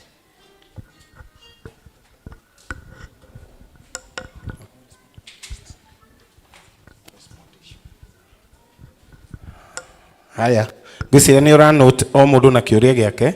Twambe tuthie he Muthure. Kwanza tunaenda kwako my brother. Kwanza swali ya kwanza ilikuwa yako. Thank you. Tumsifu Yesu Kristo. Nilikuwa na explain ile lengo ya hizi vikundi za self help. Nilikuwa nasema lengo kubwa ni kuendeleza members, that is to empower the members. Na the moment ya mchukui loans, kwa hivyo atutimizi ile lengo. Na nikasema tukichukua loans, ile income yenye tunapata as loan interest iko juu kuliko ile tukienda kuinvest. Kuinvest sometimes inarudi chini, inategemea vile serikali inapeana ile interest. Inapeana a range, hata inaweza kuwa as low as 8% ama 10%. So that's why nilikuwa na encourage kama members, if you can be able to take loans, na hiyo ndio one of the area yenye tuta concentrate ku train management so that waweze kutimiza ile lengo ya hizi vikundi. Kwa hivyo nilikuwa nasema interest yenye mta earn kutoka kwa loans iko juu kidogo kuliko ile yenye inatoka kwa investment, increasing the income ile yenye mnaenda nayo nyumbani kama surplus. Tuko pamoja? Yule member ameelewa hapo ni nini nilikuwa namaanisha? Asante sana.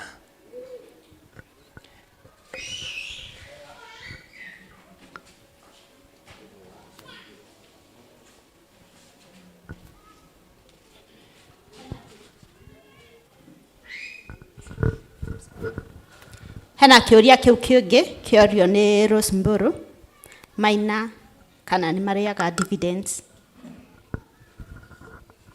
Gicokia ugithie page 11 ya ibuku riri kana your financials, ni kuona who are members in our group. We have individual member savings. Ucio ni mundu mostly ni ithwe tuikarite haha 18 years and above. We have group member savings. Ni hari mundu ungi tari muthuri uria na our moderator wa tene wa CWA no ciongi no makoma manyitanite me grupu makahingura na ritwa ria grupu gikundi. They are as members individually wanasimama huku kama members, na pia wameungana na wakafungua another group wakafungua another name mekiama. We have minor member savings. Ucio riu ni mwana below 18 years, they are also members. Those are the members and they are eligible for dividends. Yes, ni mariaga na nimekuria twahitukia tethaisi.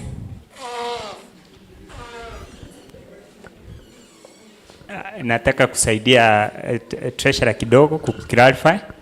Minus ni vile hapo ni ela kidogo, sio members, it's an account. Na kama surplus inapeanwa kwa hiyo account, either inakuwa proud back, that is ina increase, ama inaendea to the member, ina member mwenye tuna guardian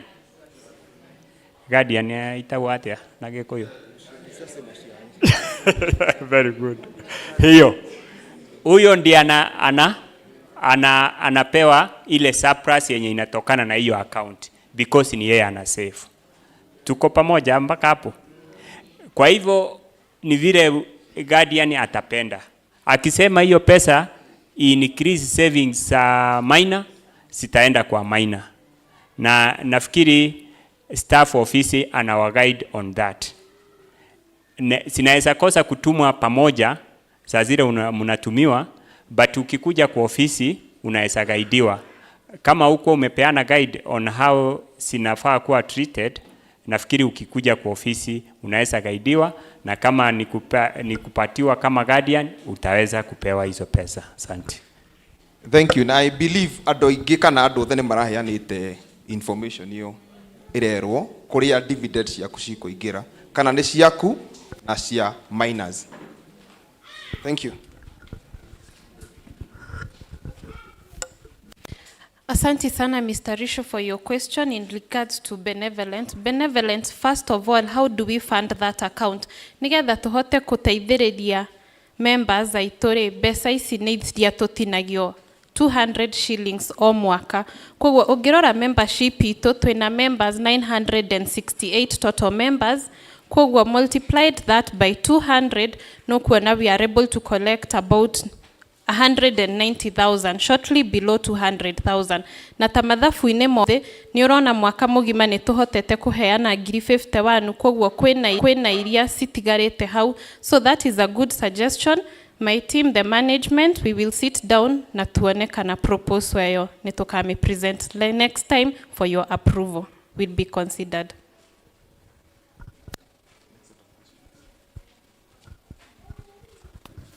Inya hau githe ciũria iticoketio wega. Hini na ithuĩ tukahũrĩra ũrĩa woria kĩũria na ũrĩa wacokerio tukahũra rũĩ tukonania tũrĩ mũcemanio-inĩ tũthi na mbere. Tuko na hiyo swali nyingine ya Mr. Kariuki. Aroria the dividends were plowed back ya mũndũ afĩirĩte kũrĩha just once. A defaulter akoragwo from 4 months. Ucio niwe utaheagwo dividends. But again, you ought to have sent your number. You confirm kana urenda cicokio kana itigacokio.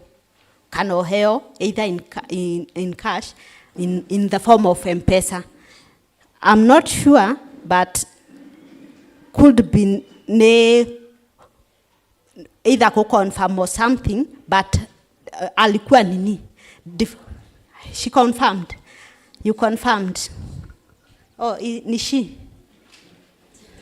Had confirmed. Sikusema ni she. Nimesema confirmed to receive.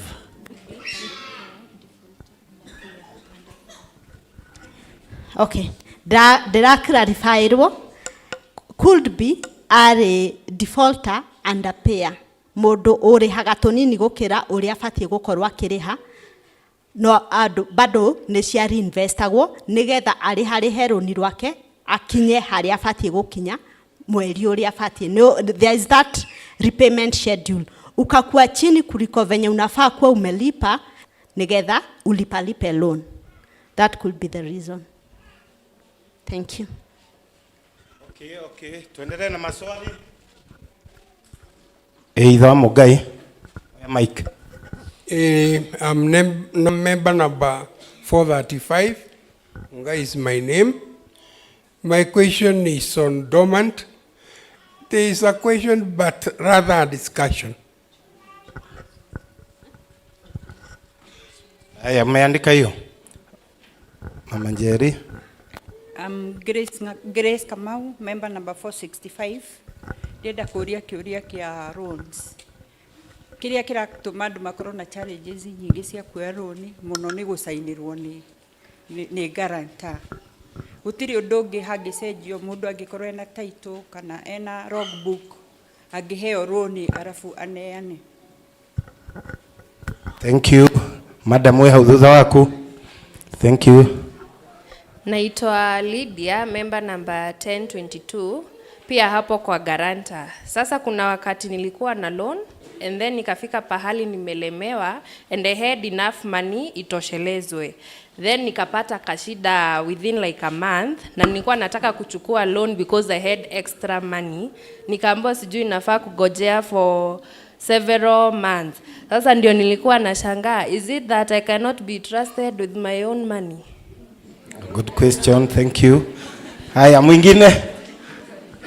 Yes. Oh, sorry, tusikize. Esther Wanjiko, member number 501.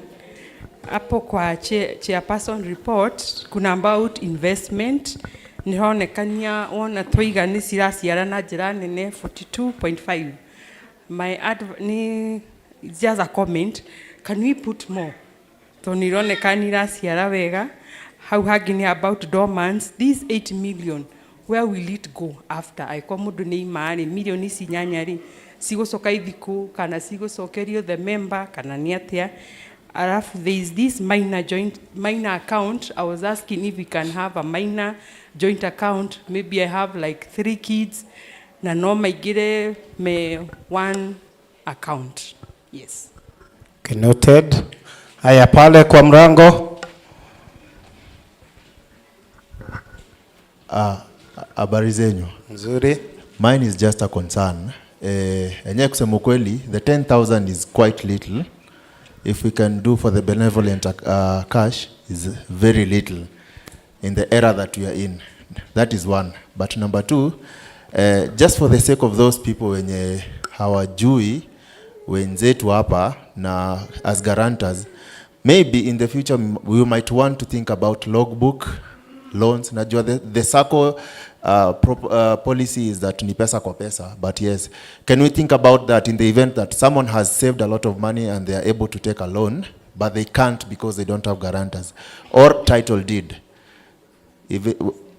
And then maybe you can just work on a formula, maybe percentage equal a bit higher, because anyway logbook loan ni higher than any other, but for the sake of huyo member asikuwe discouraged kutoka kwa SACCO sababu hawezi kopa, na si ati hataki, anataka lakini hawezi. Aya, sema jina yako na namba. My name is Justin Galomba. Sijui namba yangu, nimesahau. Mr. Gitagia, saidia huyo mzee. Haya. Tugojee sasa hiyo maswali turudishiwe hiyo tumeuliza, alafu tutauliza zingine. Karibu. Rekethabe to address those 4 questions that have been raised. Kiabere kia dormancy. I had indicated when I was doing the report that when a dormant more than 300 members, what we are going to do after this, Mr. Kahende, nitogo share a questionnaire na feedback nigetha mutwire tondu management nito ikarete thi tukageria kumahorera na kumaririkania jinsi ya kusave. So maybe we can get more ideas of how we can reduce this dormancy. Tondu mundu akaingirare na tiga go save, we have tried all measures possible so far. So after this AGM, we will share a questionnaire. Please give us feedback on how we can improve on dormancy. Use the mic. Because it seems as if we come every year, we talk about the dormant. We go and sit down, we come next year, we talk about the dormant. Have we tried to talk to the expert? What do we need to do? 8 million shillings is a lot of money. What are we supposed to? These people are our brother, they are our sons, they are our daughter. Are there a dormant person in this meeting? If we have, you just stand voluntarily. You said I'm one. And we can have a way of dealing with the dormant. Thank you muno Mr. Kahende. Moses, I hope language is not being a barrier. Utaweza kutusaidia from the experts what they say, because I know he will say one of the items is that we should forward that money to our regulator, ikuwe unclaimed funds. But as a group and management, we are always having discussions. Badala ya kutuma hiyo members tunamwambia twitekerie tufuatirire ki members aitu handu wa gutuma bia nako kwa unclaimed ugocoka member niwe ugakorwo na murigo wa guthiki wetha mbeca icio. So but Moses, kindly you will respond to that at an expert level. Toke uhoro wa defaulters, kiuria gia gukorwo kana we ndungikorwo trusted for 6 months. We are working with regulators, our regulator being Caritas. Kwe mawatho maria makoragwo meho ati ungikorwo uremetwo kuriha roni rwaku na SACCO ikorwo ni twa offset roni rwaku ni twatinia mbeca. In fact, the guidelines state that we should close that account. But at a group level, we have negotiated with Caritas. Tukona atiriri, regi urari na roni rwa 100,000 uraremwo kuriha na wina shares cia ngiri 150 twagutinia ngiri icio igana ri turiona 50,000 ciaku koguo handu wa kuhinga account iyo tugagwitira ngiri 50 we continue tugakwira atiri ni kuremererwo uraremereirwo but you can continue saving with us but now you cannot take a loan tondu account iyo yagireirwo kuhingwo na member mwerwa nake ri ona ngiuka a deposit ngiri 30 and we give our loans times 3 tutingimuhe ona roni rwa ngiri 30 niki tondu tutirorete gukorwo na a relationship nake so that is why and kindly these are some of the things tufundithagia during education day tafadhali kujeni and if the item is so a bit individualized getagia na ofisi yeho kindly make use of our office. Odosio gene joining of minor accounts kana not to join isio. I am sure the regulator will say no. Kogwa isio ne guidelines iria twena sio how. Odosio ge your question on the 8.1 it was not okuragia kuria sithiaga. Isio neguo ndauga. Niturageria gufuatirira acio members muno but in the case at expert level siagerirwo gukorwo cigitumwo Caritas Nairobi so that they can put them under the unclaimed funds. Moses kindly come and address the issue ya loans and also when we are talking about title deeds that one I will address it to the regulator. Thank you.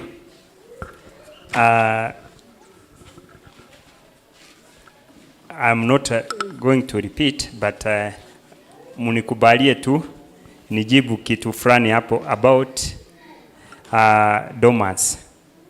I want to the new system it came about kuona vile tunaweza saidia wale wenye wanaenda dormant waweze kuwa active members in this way. We negotiated with the bank that is Caritas Microfinance Bank. Being we are part of it, we negotiated. The wakatoa charges zozote wakati member ana save.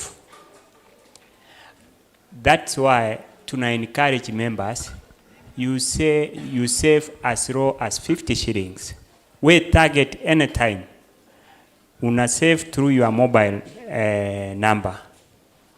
We are yet to complete the process because kama group management are in the process of opening that Caritas account so that whenever tutacomplete hiyo process tutakuja tufanye training to the members.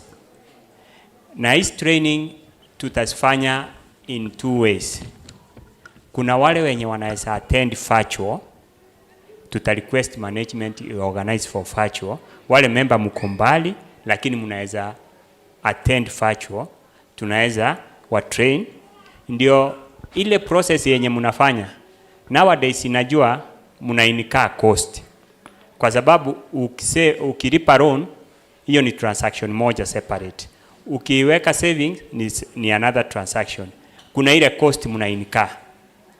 Hiyo cost ndio tunataka tuiwaive so that we can encourage even those people wenye wako dormant to encourage wa save as little as 50 shillings at least hata kosa na ataweza kuactivate hiyo account. M-Pesa na hii account yenye mko nayo ya KCP hata KCP ili tulipotaka kuintegrate the account ya KCP walituambia self help ni risk kwao. I think it's a big bank. Haikutuelewa. That's why Caritas Microfinance Bank waliweza kutuelewa na waka agree kutuwaive zile charges zote zenye zinafanyika. Tuko pamoja mpaka hapo.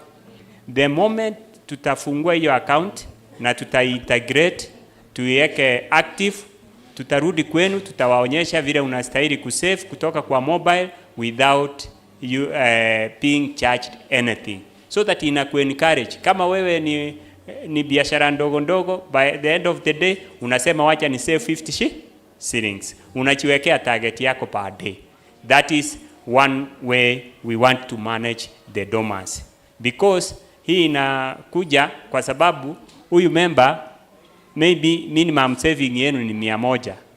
Kitambo aone hii 100 kwa simu inamchukua masiku kadhaa na anapata mwezi imeisha, mwezi ya pili unapata umekuwa dormant.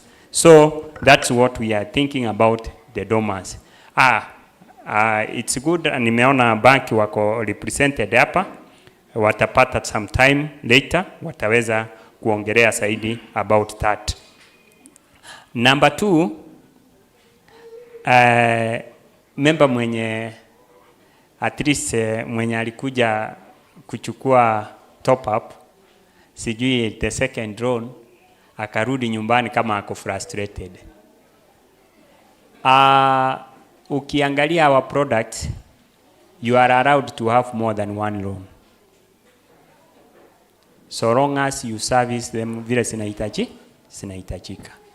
Kwa hivyo inamaanisha we umanage savings zako vizuri. At least unajiachia free savings zenye in case unataka emergency.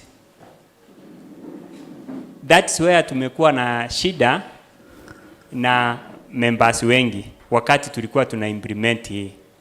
Unaona, nowadays you can guarantee somebody a loan. Huyo member mwenye umeguarantee na bado akona free shares, kwa sababu hitaji inakuja anytime. Si ni ukweli? Saa zile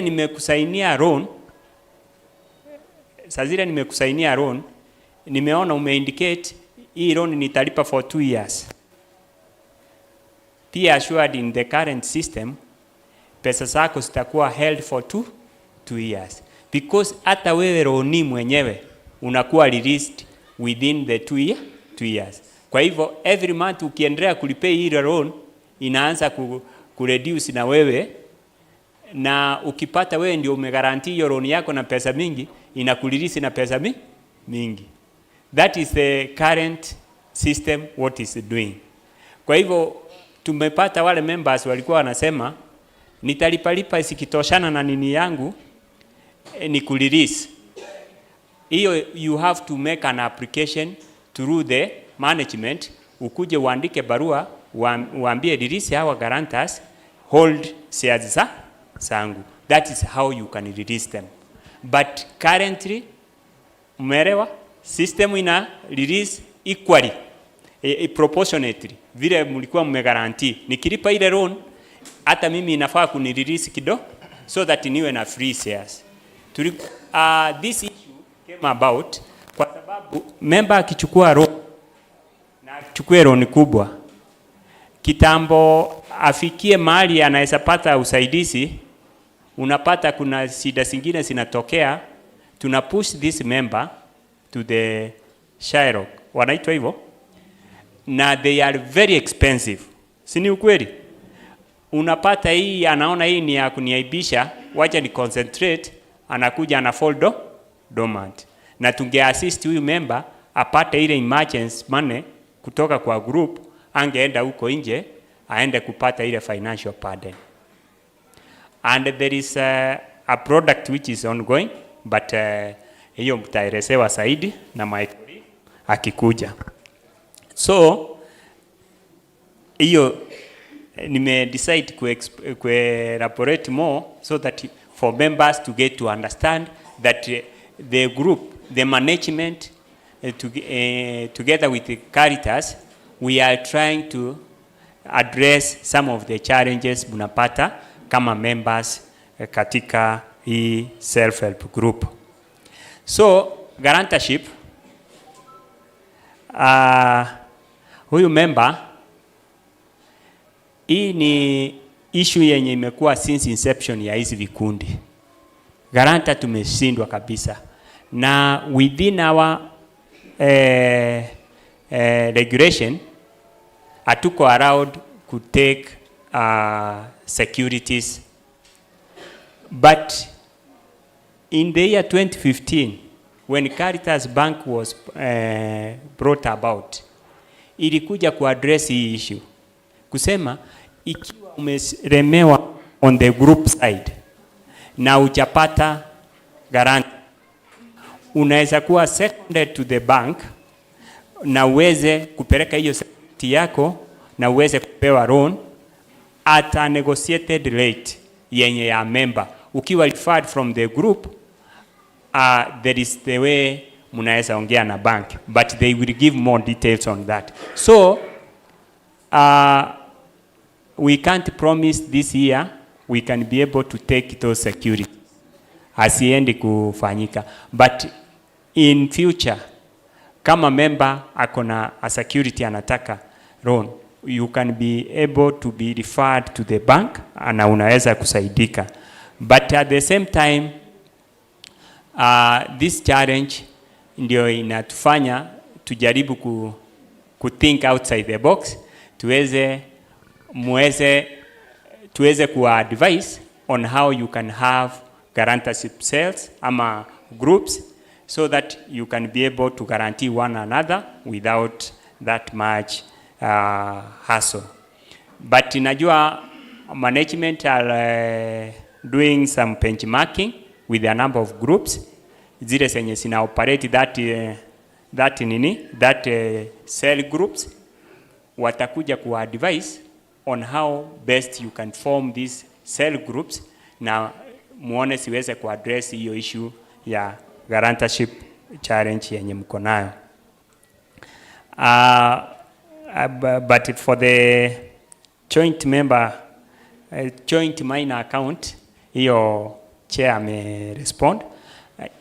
The only thing yenye tuna kwa advice ni ya kuwa unaweza wafungua wote, unaweza walist wote na ukisave una distribute zote within. Ukisave unaweka pesa kwa liquidation, una instruct staff and distribute to them equally, but watakuwa under your account. Note that they have a separate account. Minors wanakuanga under your account, kwa hivyo unaweza waweka wote hapo, na at the time wana attain age, wakikuja wakifungua account, you have that freedom ya ku decide ya ku transfer the whole to them ama ya ku divide amongst them. Kama alikuwa ni mmoja ulikuwa unasavia pale, unaweza instruct kikundi, wamefungua account sasa, wao ni members, nataka ku transfer this amount to them at the time yenye wame attain age. But you can save as one ama unaweza waweka wote katika under your account, it is allowed. But when wako wote, uwezi tumia ile sort code ya ku save because ina allocate to one person. So unaweka liquidation, kuna venye kama unaweza allocate to them through using your phone ama una instruct staff office anakusaidia katika hiyo process.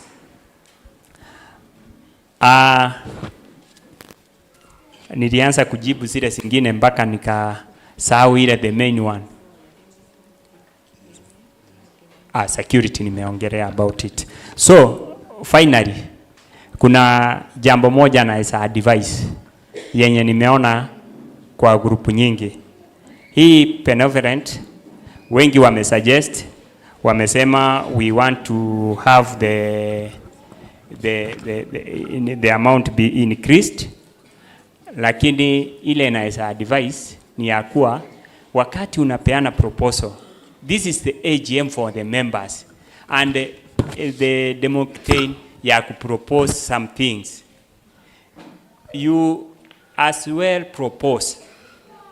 We request you change from 10,000 to either 15,000 na management muna agree hapa that if mukievaluate muone finance zetu zinaweza to allow to increase to that, they can go ahead because imeproposiwa na members, they can go ahead and implement before the next meeting.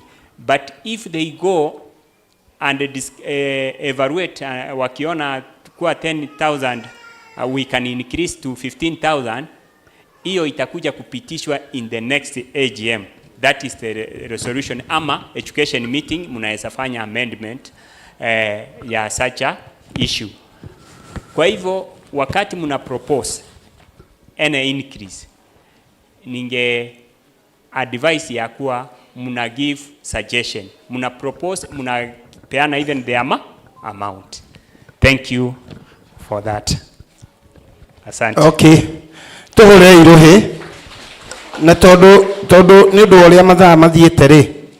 Gwiciria ni undu wa nginya andu aria akuru taru cucu wi haha ndiraigua githungu ndiraigua githweri ni turariba andu mahuthire ofici itu ikuria kanitha-ini wa Catholic makore gitagia ni macini ni ara na chairperson ni mena ciuria icio ciothe koguo nawe maitu ungigia kiuria kwendaga kuria na hihi ruga iyo ndinaingirana nawe wega no uthie ofici na ni ukuria kiuria kiucokerio ithe tiguo members tuthie na mbere ni undu wa mathaa ntwaruga ni twatigana na ciuria tuthie certificate. Madam Chairperson, we maundu mothe ni maku umuthi twi moko-ini maku. Asante sana. Certificates, I would like to kindly... Yes, please.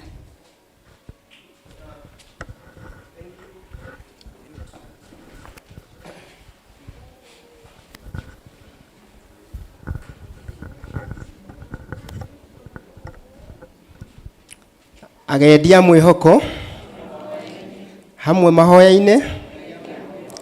Thank you. Gwambite gukira tondu MC ni ekugite no turathi na mbere na ciuria no ndi na ciuria na ni nguhoya he mweke ucio ona gutuka ndiracete ciuria icio na nyingi ciacio ni iracokirio to my satisfaction as we have proceeded in this particular meeting, and thank you.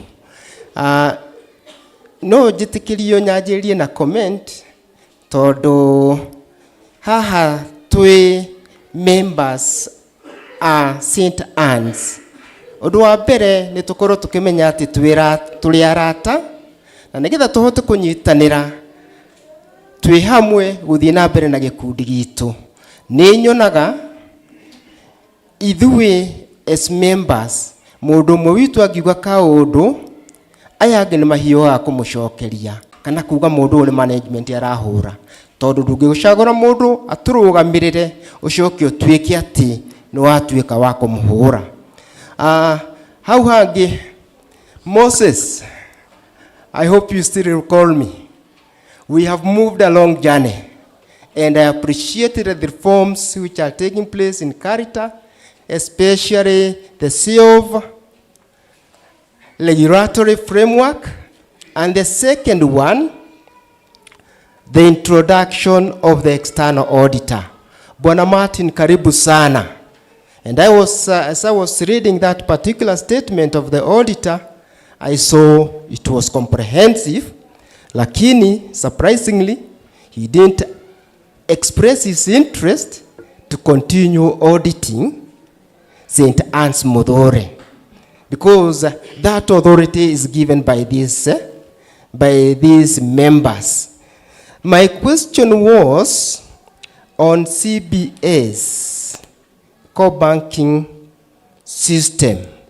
Actually, we were given granted a loan, yet we had the capacity to buy it through the cash which was reinvested. So I was just asking, what was the rationale of investing our money at a lower interest rate, yet we are given a loan at a higher interest rate? Secondly, the management who are in the office can take such action, but ratification of such decision is by members. Sijasikia tukiambiwa you ratify this particular expenditure which was on card in your behalf. So pengine Moses atajadiliana na sisi hapo kidogo atueleze how did it happen. Secondly, the group is for the members, yet now the SRF in place, why is Caritas still sidelining the members? Sasa ukisikiza Moses atasema sisi na management. Members mumewaacha wapi? Tonduleke juga ithuĩ as members tutiri undu tungika kana tungiuga iguru ria gikundi giki gitu. Na hau niho nyendaga tucoke thutha, although it's going to take time, twitikagerie gutua matua maria megie gikundi gitu. Thank you.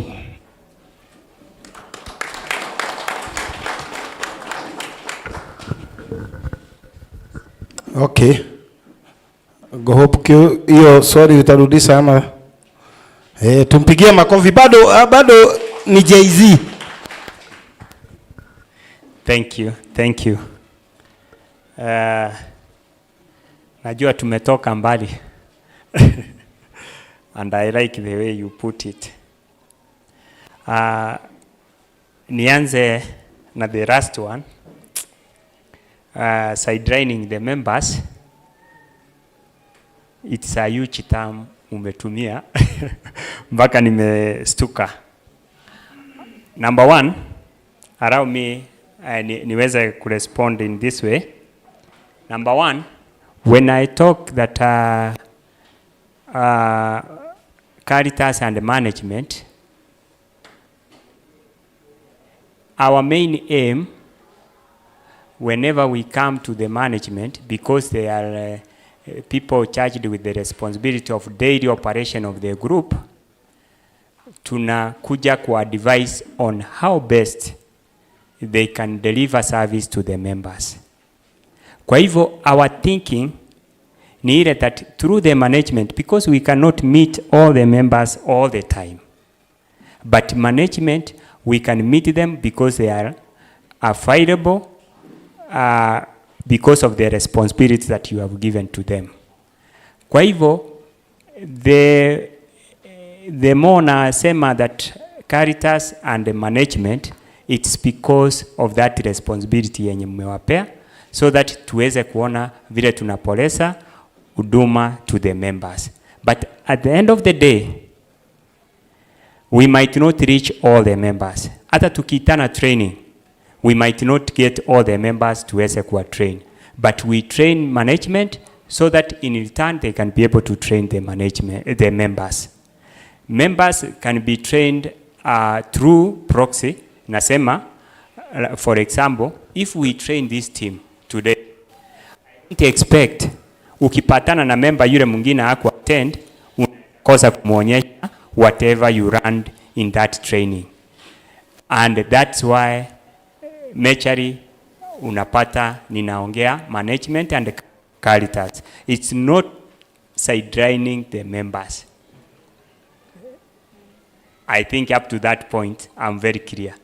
Members, nyinyi ndio mumetuachiri actually. Hii program, minus members, atuko.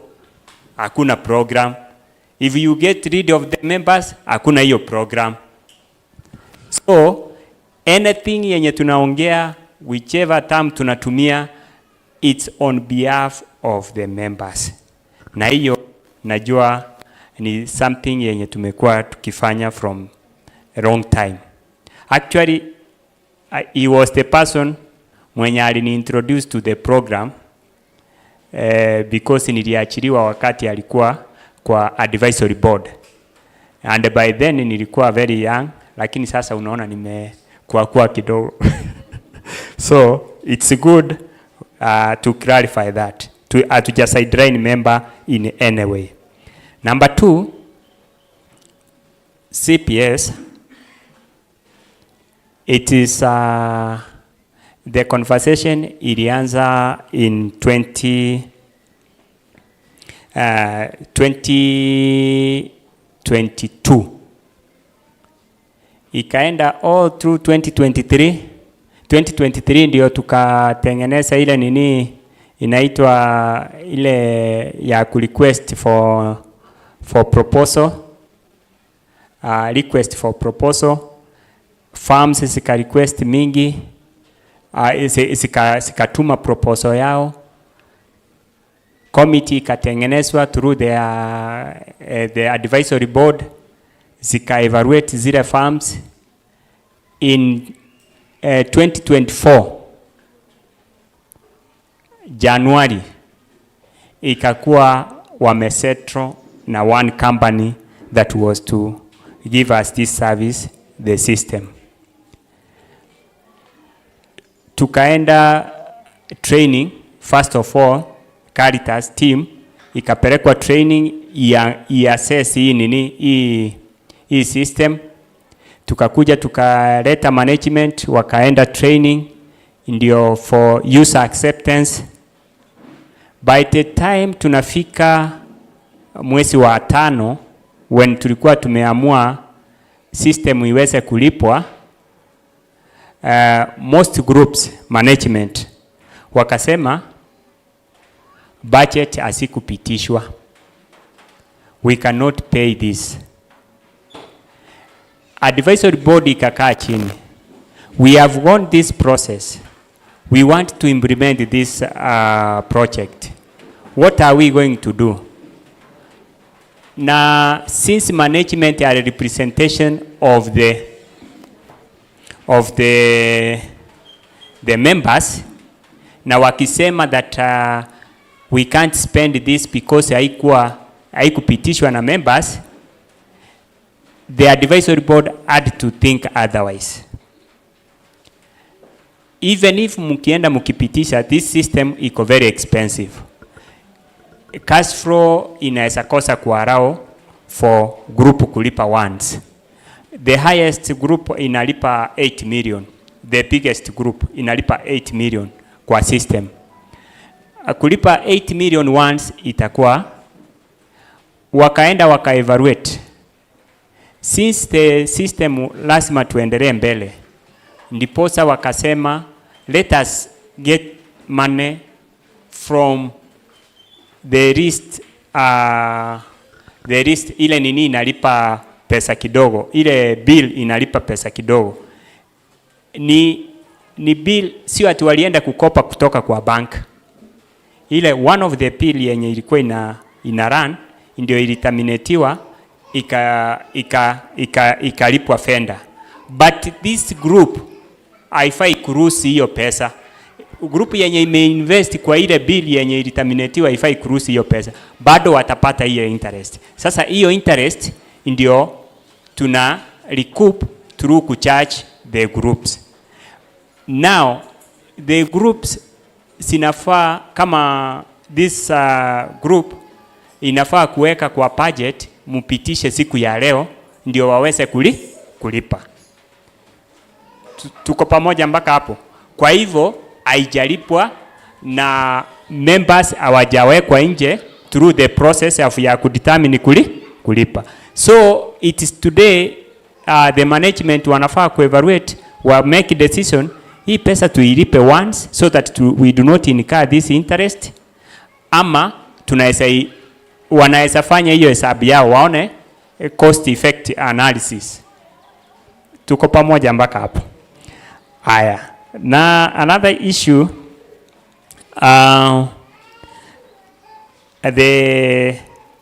the appointment of the auditor. Actually, you are very much right, because even the communication yenye tulifanya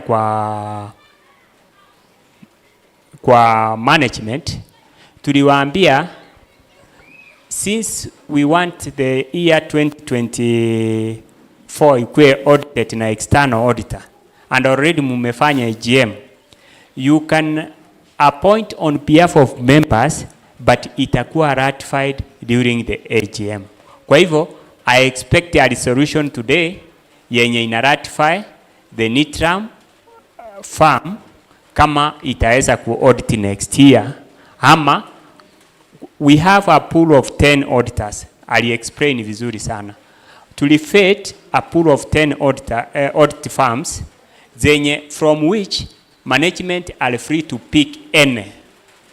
Na management wanakuja wanakaa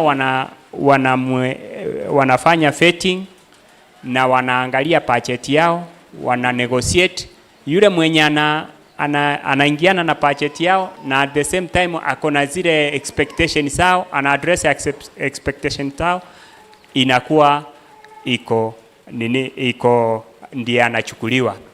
The process maybe chair ready ange capture kidogo the process on how they did the selection vile wali appoint Nitram, because they had selected 4 farms, waka agree on 3 farms, wakawaita, wakawafanyia vetting, ndio wakakuja ku agree on Nitram. Kwa hivyo it was a process that was compliant to the self-regulatory framework. Thank you. Nafikiri hizo ndio questions zenye nilikuwa ni respond, but it's not that tume divert na members, please don't feel that tumewa sideline. We value you so much, and at the same time we do as per your wish. Sometimes we differ, but it is for the good of the program. Asante. Asanteni sana, tumpigie makofi. Aya, naomba tu mtukubalishe tuende the next step. Hiyo ilikuwa ya certificate. Ama kuna mtu mwingine isipokuwa hiyo swali ya mzee Karanja? Madam, kuja upeane certificate. After that tumebakisha tu mambo mawili tu, naambiwa lunch iko tayari, kwa hivyo watu wasi lunch iko tayari. Tuendelee madam. I'd like to invite our zone rep wa Kikuyu zone. Karibu sana, tumpigie makofi. Tumpigie makofi. Our self-help group is under Kikuyu zone, and this is our representative Korea advisory. Karibu sana Masi. Habari ya kila mtu, muriega inyuothe. Jitago Masi Nogari, nyumite Waithaka Parish, aria mamioi St. Charles Lwanga Catholic Church, and I'm a self-help management member. But as Margaret has said, Kikuyu zone tokorago na self-help groups, 19 of them. Jo neni masa gorire, they ma represent maodo na matetama members kore advisory board. Haria tokorago 12 zone representatives. Torena the director, that is Father Peter Kiari.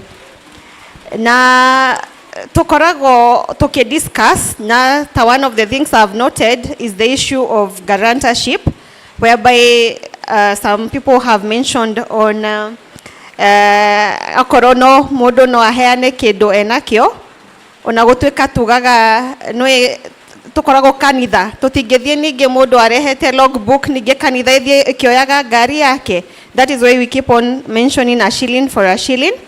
And someone is raising about the SRF, haria to aria mamethomete ibuku riu, they even increased to not times 3 but times 4 of your member savings. No, the loan, your loan times 4. But now the issue that is coming up is the guarantorship. So when we meet, the next time we meet as the advisory board, I will present that issue and see what can be done. Nego members moe loans. As we've been told, adomoya loans nerehaga interest onagokira to invest ite kwe caritas. Etiguo. Eto tire hamwe. That is one thing I have picked. In case there is something else, I will also coordinate with the management members from the Kekudine, and then we can see what can be done. And then also to mention, as I have mentioned, we are 12 zones, Tokorago zones 12 in the Archdiocese of Nairobi. And there are about 213 groups. And our share 10 billion.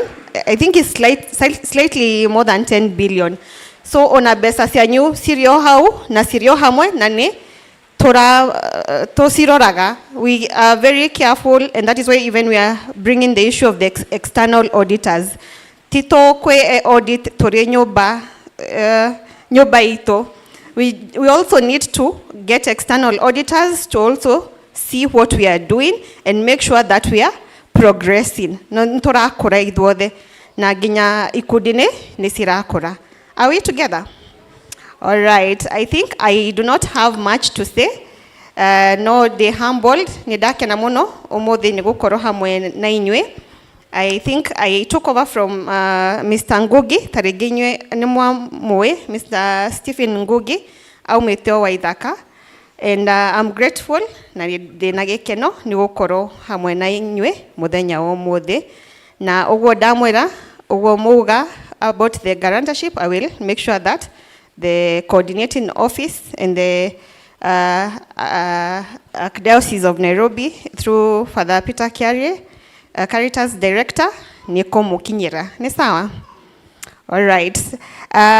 Your group is one of the best groups in the Kikuyu zone. Kwe 19 groups. You're one of the best groups. Actually, even in terms of the share capital, mwena na baigere, which is very commendable, sorry. Twehorere rohenyo dogo. Era manisha ne mwehihinyanirie go save, and you're doing something with yourselves. Todo bese sisi agero ni kumuteithia. To kuiga tu. No nejo bado no sirake muteithia na muthi na mbere na kuoya loans. So I will present this. This is a certificate of appreciation. This certificate is proudly presented to Wangari Njuguna in recognition for the outstanding leadership, dedication, and commitment as a management member of the St.Anne Smogore Self-Help Group from 2018 to 2023. Wangari Njuguna, kindly. Wangari ako in the house. Wangari Njuguna, lakini mama yake yuko. Mama Wangari, unaweza kuja kumchukulia certificate. Mama Bogo. Yeah, tafadhali ma'am. Tumpigie makofi on behalf ya Wangari. Negusiarago waku. Tumuhorere makofi agioka. Thank you so much for the services from your family. Gotire na bisa. Turahudhira digital. Oh, okay, fine. Thank you so much. Makofi. Asante sana Mama Wangari. Na mugisimairire bisa ni undu wa mohoro Wangari online.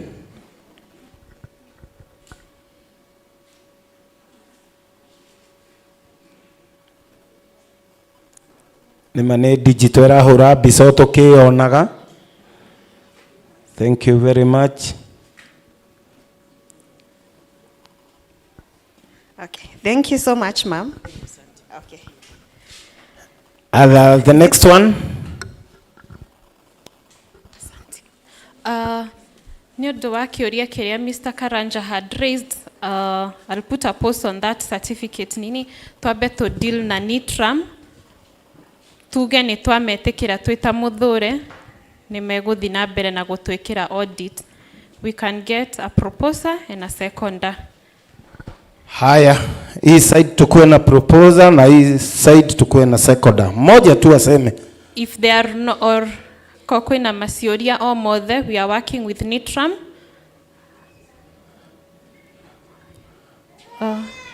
Omwetu. Oh, sawa. Ako hapa. We did vet 3 farms, so this is the best we got.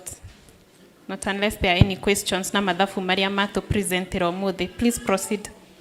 Simon Kinyanjui, member number 294, proposed. Simon Kinyanjui. Seconded by who? Okay. Mwalimu hapa. Isaiah Kirago, member 904. I second. Thank you. Asante sana. I hope so far we've not left anything out. Turathi turekereirie mucemanio witu wa mothe.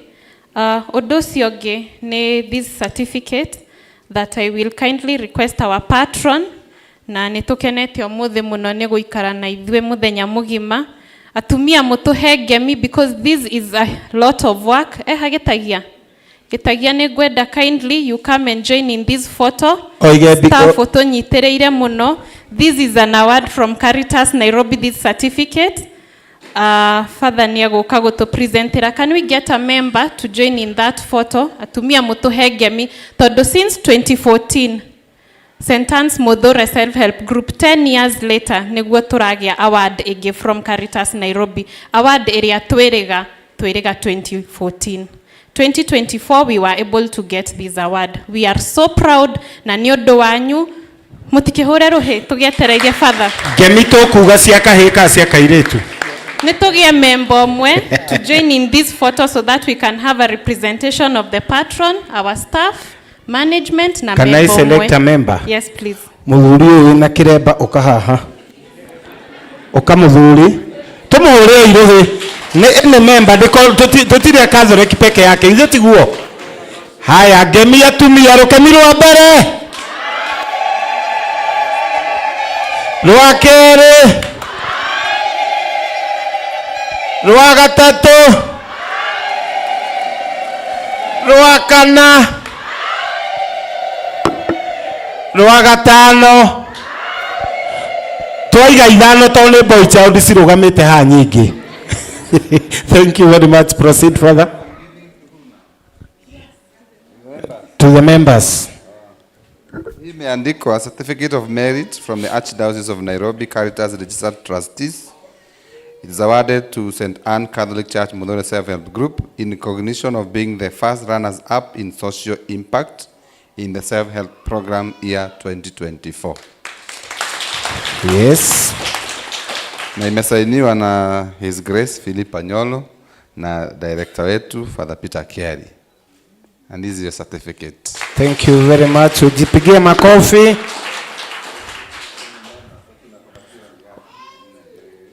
Huyo ndio father wetu in charge. Anaitwa Father P. Ni Jay-Z. Haya, tuendelee sasa. Asanteni sana. Father ni ajira demwerethe o hanini ndagika imwe social impact niki. Social impact ni impact iria mawega na effect iria sako ikoretwo nayo. Koguo marora ugwo zone repatwira 213 groups. Muthure turarugamite ki hau mbere ni undu wa maroni maria turamuhe. You're being able to educate your children, the businesses are growing, o hamwe na CSI iria tureka kuma guthomithia ciana. Tukoretwo na girl child program, tugathie tugakorwo na men's health. Koguo muthi na mbere ona gutinyitirira ugwo. We want to have more awards, and next time we actually do not even just want to come with a certificate. Turenda toke na ki na trophy. Asanteni sana. Na ni undu wa hinya wa Ngai trophy ni kuoneka. Ithuĩ tũtũrĩte na wĩtĩkio na tondũ tũtigĩtie hanini rĩu ngũcoka gwĩ Caritas Remarks njĩte Microfinance Bank. Nampatia tu dakika kidogo tu juu muda umetupeleka sana. After that tunaenda group announcement. Karibu sana brother. Pilgrims of Hope, together in prayers. Goshiria aria mokite the last capacity building day kana education day ndari oguko gitiguo sawa sawa ko ndigotinda ngicokera maundu maingi no tondu no gutingikiaga andu aigana ona umuthe ni muthenya wa mbere gukari ni ngucokera o kidogo hari twajitagwo James Kenyanjui na ndutaga wira na Caritas Microfinance Bank. Kanitha thiaga kanitha itagwo St. Jude Satellite. Parish etago MQA, Mary Queen of Apostles, haria Dagoretti Market. Dagoretti Market hawo ne hakoragwo githĩnjĩro na mũndũ ũikaraga hakuhĩ na githĩnjĩro mũrorara no mũkĩone aikaraga hakuhĩ na kĩ. Yetiguo. Na githe mũtiakĩona. Haya. Ũtongoria wa grupu rĩ. Ngoretwo ndĩ chairman wa grupu ĩtagwo St. Jude Donholm for 7 years. Goreto the zonal representative, just like Mercy, also for 7 years. Guidelines iria murahodera umuthi as a self-help group. I was one of the people who drafted that. Riu koguo ukiigua mawatho maria mokaga kwirwo ni Caritas Nairobi. mawatho mau mothe ndariho magithondekwo nigetha maundu ma member megaka atia makarorwo ogoro ni kuheana kiria ogoro ni tithe tukauga ni 5% na 5% ithe tigwo yukaga ithe ona tirameona hau ogoro ni honoraria calculation igakorwo ho ogoro ni management members a group tukauga atiriri for you to become a management group member utuike management no muhaka ukorwo kinyetie kiria shares ciganona ithe tigwo tondu mutingikene mundu utongoria na ndakinyete ki ithe tigwo no muhaka akorwo akigua karuo ati agithie akunya kindu kia nguruvu atagereire onake ne kuigua ki so hiyo ni background yangu tuachane na hiyo. In 1983 the late servant of God Cardinal Morris Otunga ne atomire father wetagwo Father Mukoi akimutuma kundu wetagwo Sierra Leone akimurathie Sierra Leone ni ndiraigua hena sako heka undu andu mareka handu ha gutinda thaa ciothe magieterera Father Muthungu oke amahe mbeca kana irio ri makanyitana mageka atia makanyitana makaruta mbeca na magateithania. So that is why Father Mukoi went to Sierra Leone in 1983. He was based at Kiriko Parish agioka na akianjia the first self-help group na group icio ni cithiite ikongerereka nginya na Muthure githe mutire na group. So currently there are about 207 self-help groups within the Archdiocese of Nairobi, and like Mercy has told you, sure they pull it about 10 billion. We have got big groups. St. Francis of Assisi Roiro, 1.2 billion. We've got Dandora, Holy Cross Dandora, 1 billion. Assumption of Mary moja billion. Ona inyo githe tomura kuhiriria. Maundu githe to kahora, githe to mateno kahora. So those are the groups. Group icio ri members ri makianjia kuria ciuria iria ndaigua ciorio haria kona. No ndehe title D, no ndehe logbook niguo ungiuga ni urehere management aya me haha uguo manjie guthuthuria na gwika search ya title D na logbook na kiri ithe mutikogiana. That is why on the 12th of June in the year 2015 Caritas Microfinance Bank was registered na fegio kiria shareholders ni nguruvu ta inywe na Archdiocese of Nairobi peke yake. Okay, na waigo ya formiro tondu members a group ne he services marenda cia fegi no services icio ri matirahota kuona kwi group. At the same time services icio ri ni ciendagwo ikorwo cie fegi ira understandwo no anyita fegi igakorwo ni ira understandwo tondu tari ungikorwo fegi ne Caritas Bank ri na group ici ne cia Caritas ri ithe tutiramenya mawoni manyu ni turamenya uria muraheana maroni na turamenya uria murathie na mbere. So that is why the bank came. So the bank is moving. The bank has got 10 branches as we speak right now. In a branch Nyige, in a branch Taoni. The nearest branch that is there is in Kawangware. Okay? And I'm privileged to have the branch manager and have, please stand up. In fact, Tokai Hahogu, we've been given 10 minutes and I've only talked for 2 minutes. O magiokaga joria kioria kimwe. From the month of March and April and now May, ne andu igana manokira rucini ugekira nguo ugathie fegi ukaigira ugaikara thi ukaneo kanamba ithe kanamba andu maneagwo kaneo kanamba ugateithika ne igana manathie makaigira fegi in the last 3 months. Nie ni ndoya tondu ngirutaga wira fegi hatire. What does that mean? It means on a branch egikorwo haha njari ndiramuteithia niguo tondu maundu manyu mothe meha maundu manyu mothe meha me thimu-ini kana agent niguo riu kwa uguo branch gukorwo ikawa ngware kana ikorwo igikuyu kana ikorwo Muthure, there is not much difference. So before I go any further, let me introduce branch manager witå wa Kawangware aseme machache. Uyu nake etagwo Rachel na akiheanaga maroni ma kiria ma agriculture koguo amwona ari ugikorwo ina mahiũ ugikorwo ina anything else ungienda kuya roni niwe uyu madam. Tumsifu Yesu Kristo. Ngai ni mwega. Hamarita makwa njitagwo Jesinta Wangui wa Maina na I'm the branch manager Kawangware branch. Kawangware branch serves Kikuyu Dinari. So all of you are my customers. Na tuko pale Kawangware, junction ya Kikuyu Road na Naivasha Road. Moke inyuothe, we support the bank. It is your bank, your church. Nekuo? So karibuni sana pale. We are ready to serve you. All the services from credit, from account opening, yote mpaka medical. Yeah? Tuko nayo. So we are ready to serve you. Wenye watu wanataka kujenga manyumba, we are here to serve you. Na besha tuinashioni tukumuhe. Ni sawa? Thank you. Sasa, thank you. Hii ndio team tunafanya kazi now. So, I'll briefly explain something.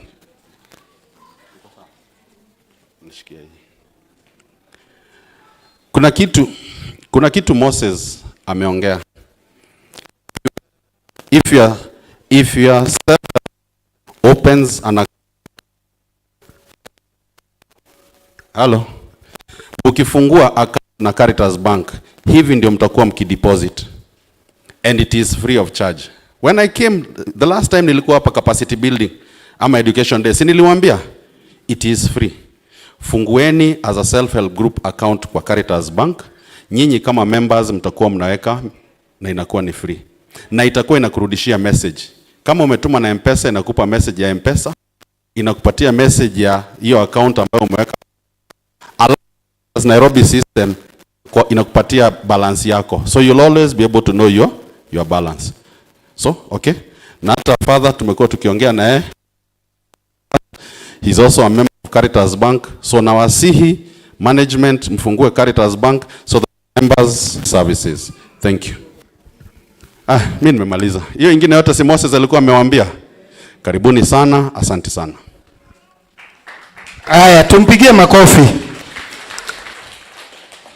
Ithe tutiatarĩrio wega. Rĩu no kũigithia. Haya. Okay, madam kuna kitu anataka kusema. Kindly Caritas Nairobi, this is your time. Moses, you have a partner, Joseph. Karibu. Twarĩkĩrĩria na Caritas ũndũ ũcio ũngĩ nĩ mawanĩrĩra nĩgetha tu proceed Raji. Agendia mwĩhoko. So thank you muno. Reke gĩtũmĩre o Gĩkũyũ. So tulikuwa tunakaa na Moses. Ndio maswali zingine mkiuliza na Kikuyu naweza fanya nini? Na tafsiri, si ndio? Hama rĩtwa makwa njĩtagwo Joseph Mwangi wa Kamau. Ndĩ mũnene wa audit. Twaruta wĩra na Moses, ndĩrama join juzi. Ni hakwa ndigũkiuga ngĩikara hakuhĩ na gĩthĩnjĩro. Mũtirakenyona. Gĩthĩnjĩro ndĩkĩonagĩra kũndũ kũraihu. So hau ũgakĩmenya no tirio ndegete kũrĩa. Nĩ ndĩaga nĩ keep fit, si ndio? So ũndũ wa mbere nĩ kũmũcokeria ngatho. Nĩ ũguo mũkoretwo mũnyitanĩire. I admire you as a group and also as a diocese. He ciũria nyingĩ ciorio nginya kana mũndũ nĩ gwĩka atĩa no aburize tiguo. Ti hawa andũ metaraire nginya kũburiza. I know the Caritas kwĩna there is that process, there is that platform ira developwo nigetha iki atia nigetha mundu no hote gufuriza tondu nundu wa mbere kamuiria ufurizite ri no mwaka tukirora risk iria ciekuo tutikwenda handu ikorwo tari hasura fadi ati tari ki hasura fadi tumenya ore yagithire andu mafurizire magicoka magika atia. So we have to manage that risk tondu ni pesa ki pesa cito kana pesa cianyu tondu pesa cianyu cingiura mugithie nako mugirona nako pesa cingiura mugioka Caritas atiguo. So no mwaka tungi make sure we are managing that risk nigetha pesa cianyu citigeke atia citikore. Undu ucio ungi o tugithia na mbere hena matho mekuo kwandu moria ciuria nyingi uhoro wa loan kana no heo kiria no rehe logbook no rehe title deed. But in our case, na self-help regulatory framework. Regulatory framework yori niyo eto governagi maundu mothe marekwo. Ni muigua ona sako kwina SARS right iguo. That is our framework ila hota gukatia guto manage. Ona chairperson ndagiukira kiroko kimwe ekioria gwika ekwenda gwika. Hawezi tondu kwina ki there is those governance structure ireka atia ira govern. So nikyo ndĩramwacu atĩrĩrĩ, you're on safe heart. Na nĩrona due to the emerging issues, nĩrona kũragĩ na external auditors, nĩ maũndũ marĩa maratũma ona ithuĩ tũthiĩ na mbere tũgĩkaga atĩa, tũgĩkũraga na tũkũraga nĩ ũndũ wa ciũria iria mũroria kana maũndũ marĩa mũrenda gwĩkĩrwo nĩmo matũmaga mwĩke atĩa mũkũre. But the common date of group nĩ kĩ? Nĩ kũhota gwĩkũria ithuĩ enyewe, ũkahota mbeca ciaku mũgathiĩ mũkaigithia ũkona kanyamũ ĩtigwo. So that is the common date. But in our case rĩu andũ mbeca cingĩ tũrutĩra mathabu macio, mbeca cingĩhĩte cina 105 million iria mwĩ nacio no ciothe mũtwarĩte kĩ? Nĩ kũ-invest mũinvestĩte. So ĩramaanisha atĩrĩrĩ, inyuĩ enyewe rĩ mũtirakua rũni kana mũtigagĩra mbeca na mbeca cianyu mwagĩrĩirwo nĩcio mwagĩrĩirwo gũtũmĩra gwĩka atĩa? Gwĩkũria. Harĩa tũkinyĩte thaa ici kila mũndũ nĩ gũ-save ara-save, and especially also encourage the young generation. Ona ithuĩ hau nginyĩte kumia hĩndĩ ndambirie kwandĩkwo ndũrĩte savĩte na my project iria njĩmĩkĩte development ndũmĩte gũkua rũni na mbeca iria njĩkĩte atĩa savĩte. So akorwo wĩna andũ young generation, you have Gen Z, you have millennial na mũndũ ũtara-save, try to encourage, tondũ ĩragwo ũkũrũ rĩa kĩ? Ũkũrũ rĩa wĩthĩ. Ndikwenda handũ ũmwĩre, ndikwenda handũ ũgakinyaga ũikarĩte ũguo buroti no thire uge andũ makiuma kũgĩra dividend ciao, we no etanire ũgũrĩrwo sa ĩtigwo. So it is good ũmere, let's join the group. Na arĩa mena dormant account, kaidire encourage them, activate those account nigetha ona dividend kĩrĩo na mageka atĩa makarĩa. Tondũ ti kĩndũ kĩna gĩkeno ta thaa ici tũkiuma haha andũ mekuma makenete mũndũ agere harĩa wĩna kanyama ĩtigwo ũgũretwo na kĩ kanyama na ũrĩa ũhotaga kũgũtha one of the road akunde ahane uge kĩ ũmothe ndĩgĩtonga ĩtigwo tondũ nĩ gwĩcokeria ngatho. So let's keep up on saving and developing. Ũgakua karoni nawe wagĩkua roni rĩ, can you make sure nĩ ũrakĩrĩha roni ĩtigwo nigetha ũtige gwĩcaithia arĩa angĩ. So ingĩmwĩra mũthiĩ na mbere hau. Then the last and not the least, nĩ ndaigua mũtihingũrĩte account na Caritas Bank ĩtigwo ĩtagwo nĩ mũndũ na kĩ? Na mũthoniwe ĩtigwo. So I encourage you, even you have integrated the system with the Caritas Bank system, so automatically ũkarĩha cigoka cigĩrĩte kĩ? Cigĩrĩte system-inĩ na cikahota ku-update your account. So ingĩmwĩra Ngai amũrathime na muonekanĩre hingo cio tunene mũthenya ũngĩ. Thank you. Tũmũhũrĩre iruhĩ na ngĩcokagĩria chairperson microphone nowe tu ũtigarĩte. Tũcokerio ngatho, twacokerio ngatho tũkũne father atũrathimithĩrie irio na kĩrĩa ingĩmũhimiza mũno nĩ njiguire ona nĩ madam ũharĩ igoro wa garanta. Ũngĩhota ũrehe member mwerũ no mwĩre agĩe na savings nĩ mũrĩteithanagia githĩ tiguo members? Ndũngĩkagirio rehe members o ũrĩa ũngĩhota nĩguo ndũkanorie rĩngĩ ũhoro wa guarantors. Asante sana. Our announcements for today, la kwanza tunaendelea kuwahimiza mkwe mnafika mikutano mapema nigetha ona tukanyitanira mitha-inĩ.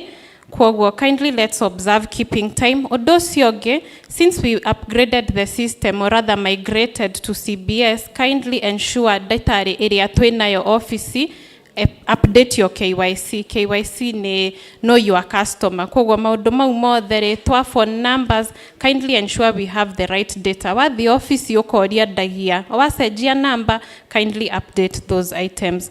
Ũndũ ũcio ũngĩ nĩ ũguo MC atwĩra, let us continue being good ambassadors and marketers for this group. Mũngĩrora budget-inĩ itũ tũtirĩ na budget nene ya marketing na promotion, tondũ wĩra ũcio nĩ inyuĩ tũrenda kũhe to reduce our expenses, introduce new members. That is how the group is going to grow.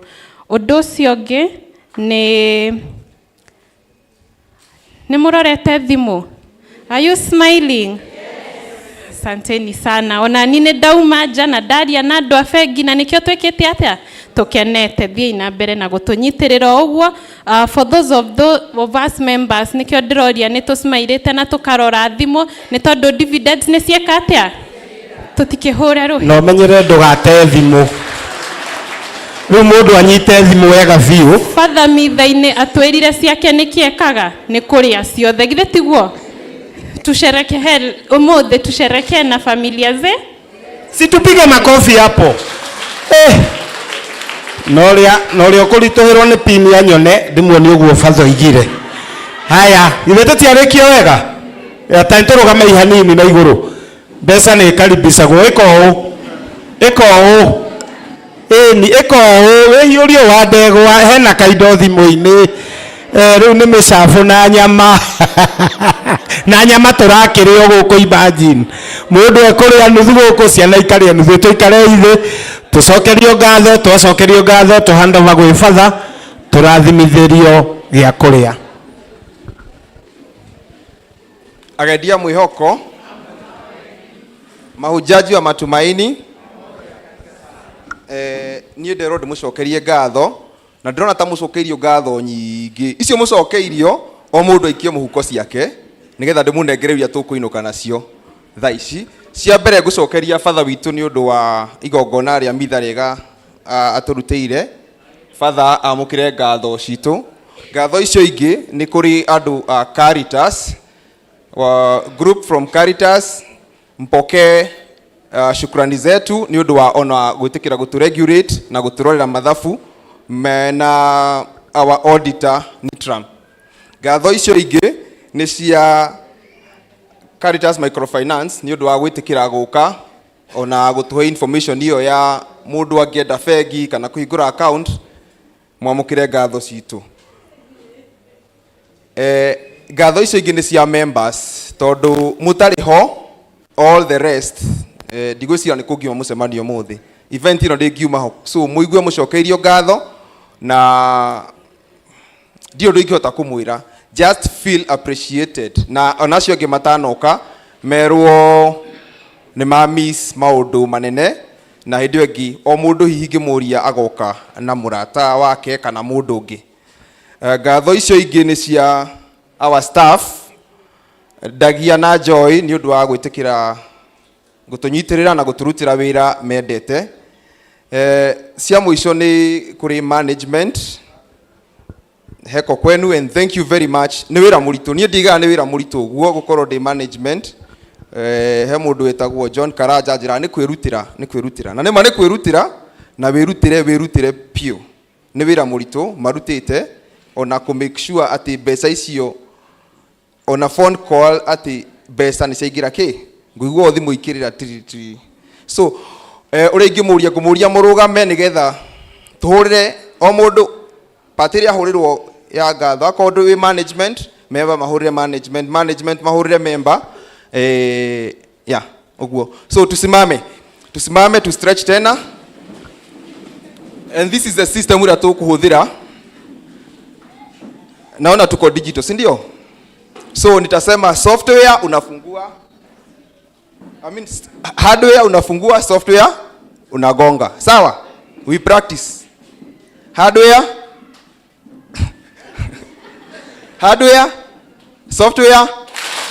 software, hardware. Sawa. To the management, hardware. Sawa, turudie tena Software, hardware, hardware. Sawa. Now, dikoroga mariu. To the management members, software, hardware. To our priest, software, hardware. To our priest, hardware, software. To our staff, software, hardware. To all of us, hardware, software. Thank you.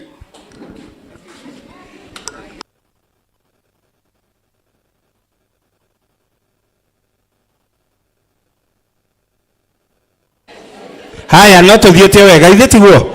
Rĩu tũrĩ tũheo kĩrathimo kĩa irio na Father atana tũhe kĩrathimo twetere ndagĩka ĩmwe tu twĩrwo raini ũrĩa ĩrabangwo harĩa. Jerry harĩa ũrĩ, chairperson harĩa ũrĩ.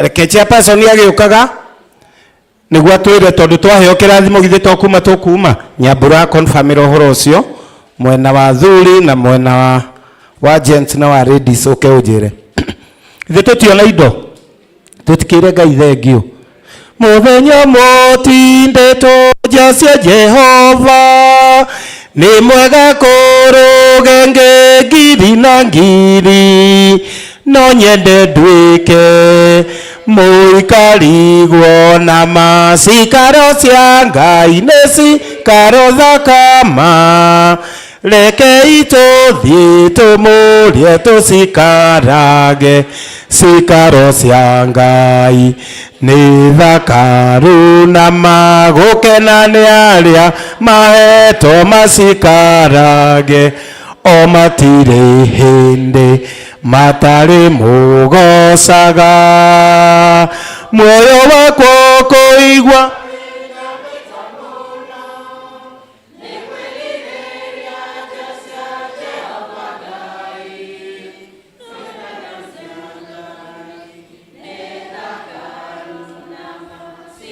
cia Ngai nĩ cikaro thakama reke itũthiĩ tũmũrie tũcikarage cikaro cia Ngai nĩ thakaru na ciĩkaro githĩ cia thakara ũmũthĩ.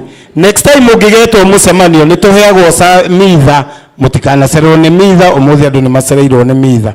Asanteni sana father. Na twaheo kĩrathimo metha ĩrĩa ĩrorete mwena wa gate nĩo athuri othe tũgũthiĩ.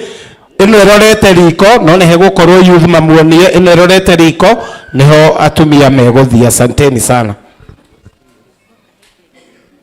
Liso onegere thimo yako.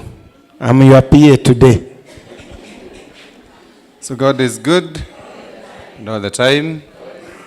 Najua kwamba watu wana njaa na sio kupenda kwangu, ni kwa sababu yenu. Kama tungefika mapema tungekuwa tumemaliza mkutano, sivyo? Kama vile Chairlady amesema na MC, next time tukisema ni 8:30 tukue hapa 8:30. Kuna wale walifika 8, sasa unawakosea kwa sababu wao wako na njaa zaidi yako, si ndio? So next time let us be here by nimefanya maamuzi kwamba nitakuwa nakuja kila AGM. So I'll be here to observe. Ukikuja late na kumark. Leo nimemark watu kadhaa, so next time nikikumark tujue tutafanya naye namna gani, si ndio? So let us keep time ndio tumalize mapema, tuende shughuli zingine. Number 2, it's good to love what we own. Unapenda kile ambacho ni chako, si ndio?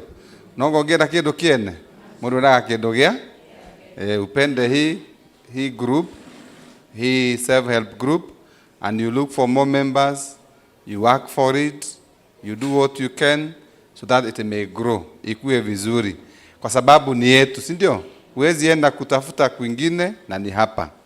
In that regard, pia Caritas Bank, askofu ametuambia mara mingi, love what is your own. Kwa sababu hizi pesa, na tumeambiwa hapa na Moses, si lazima tuwekeze kule, lakini kulipa itakuwa very easy for you. There are no charges. So tutawapatia communication in as soon as time possible. Embrace that. Sababu huwezi enda kwa mwingine uache kwako. Kaya mundu komaga kwene agatiga kwake. Koguo mundu andu makome kwao. Twi hamwe na maikare kwao. Watu wakae kwao. So we'll advise you later on how we are going to do that and actually support us, they can be able to reach where we want. Lastly, niwashukuru wote for coming. Our leaders, thank you for the work that you are doing. Asanteni sana. You keep working. Hiyo zawadi mmepewa leo, next year tunataka zaidi, si ndio? Na members, asanteni sana. You have any view, you have Getagia in the office, you have these leaders, go and ask them any question.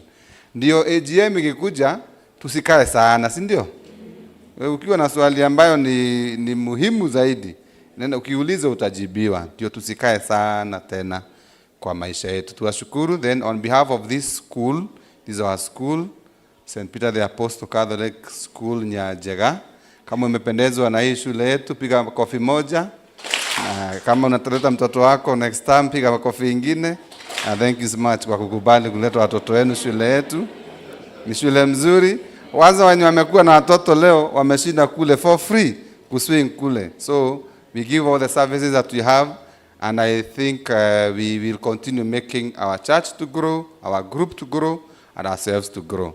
Thank you so much. Sasa naomba tutabarikiwa key holders, tutabarikiwa t-shirts. T-shirts ziko nje, nitazibariki. Nasikia tunapewa t-shirts na key holders. Ama hampewi? Ni key holders. Sawa. Na chakula. Kwa hivyo tusimame tuweze kubariki hizo vitu zote.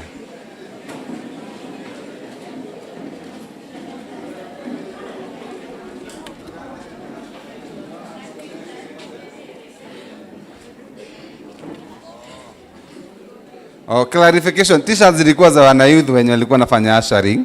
Usiende kuuliza yako iko wapi, nimeclarifyiwa hapa. Sawa? Kwa jina la Baba na la Mwana na la Roho Mtakatifu. Mungu Mwenyezi, tunakushukuru kwa wema wako, tunakushukuru vile vile kwa hawa wanachama ambao ulitukusanya leo kufanya mkutano wetu. Tumejadiliana mengi kwa maarifa yako na kwa uwezo wako na kwa kuongozwa nawe. Tunakuomba pia uzidi kutujalia yale yote ambayo tumezungumza na kujadiliana yaweze kuwa ni kwa utukufu wa jina lako tukufu na takatifu. Utulinde na utuongoze katika uwekezaji wetu, utupe hela na utajiri mwingi ili tuweze kukuza chama hiki chetu na zaidi yote kukuza familia zetu na jamii kwa ujumla. Tunakuomba ubariki hizi key holders, ubariki chakula ambacho kiko mbele yetu. Napo kila tupate nguvu ya kutumikia vyema. Napo tubariki pia, ubariki maisha yetu ya imani, tuzidi kuwa mahujaji wa matumaini. Na tunaomba hayo kwa njia ya Kristo Bwana wetu. Bwana awe nanyi. Abariki Mungu Mwenyezi, Baba na Mwana na Roho Mtakatifu. Thank you so much and nice appetite.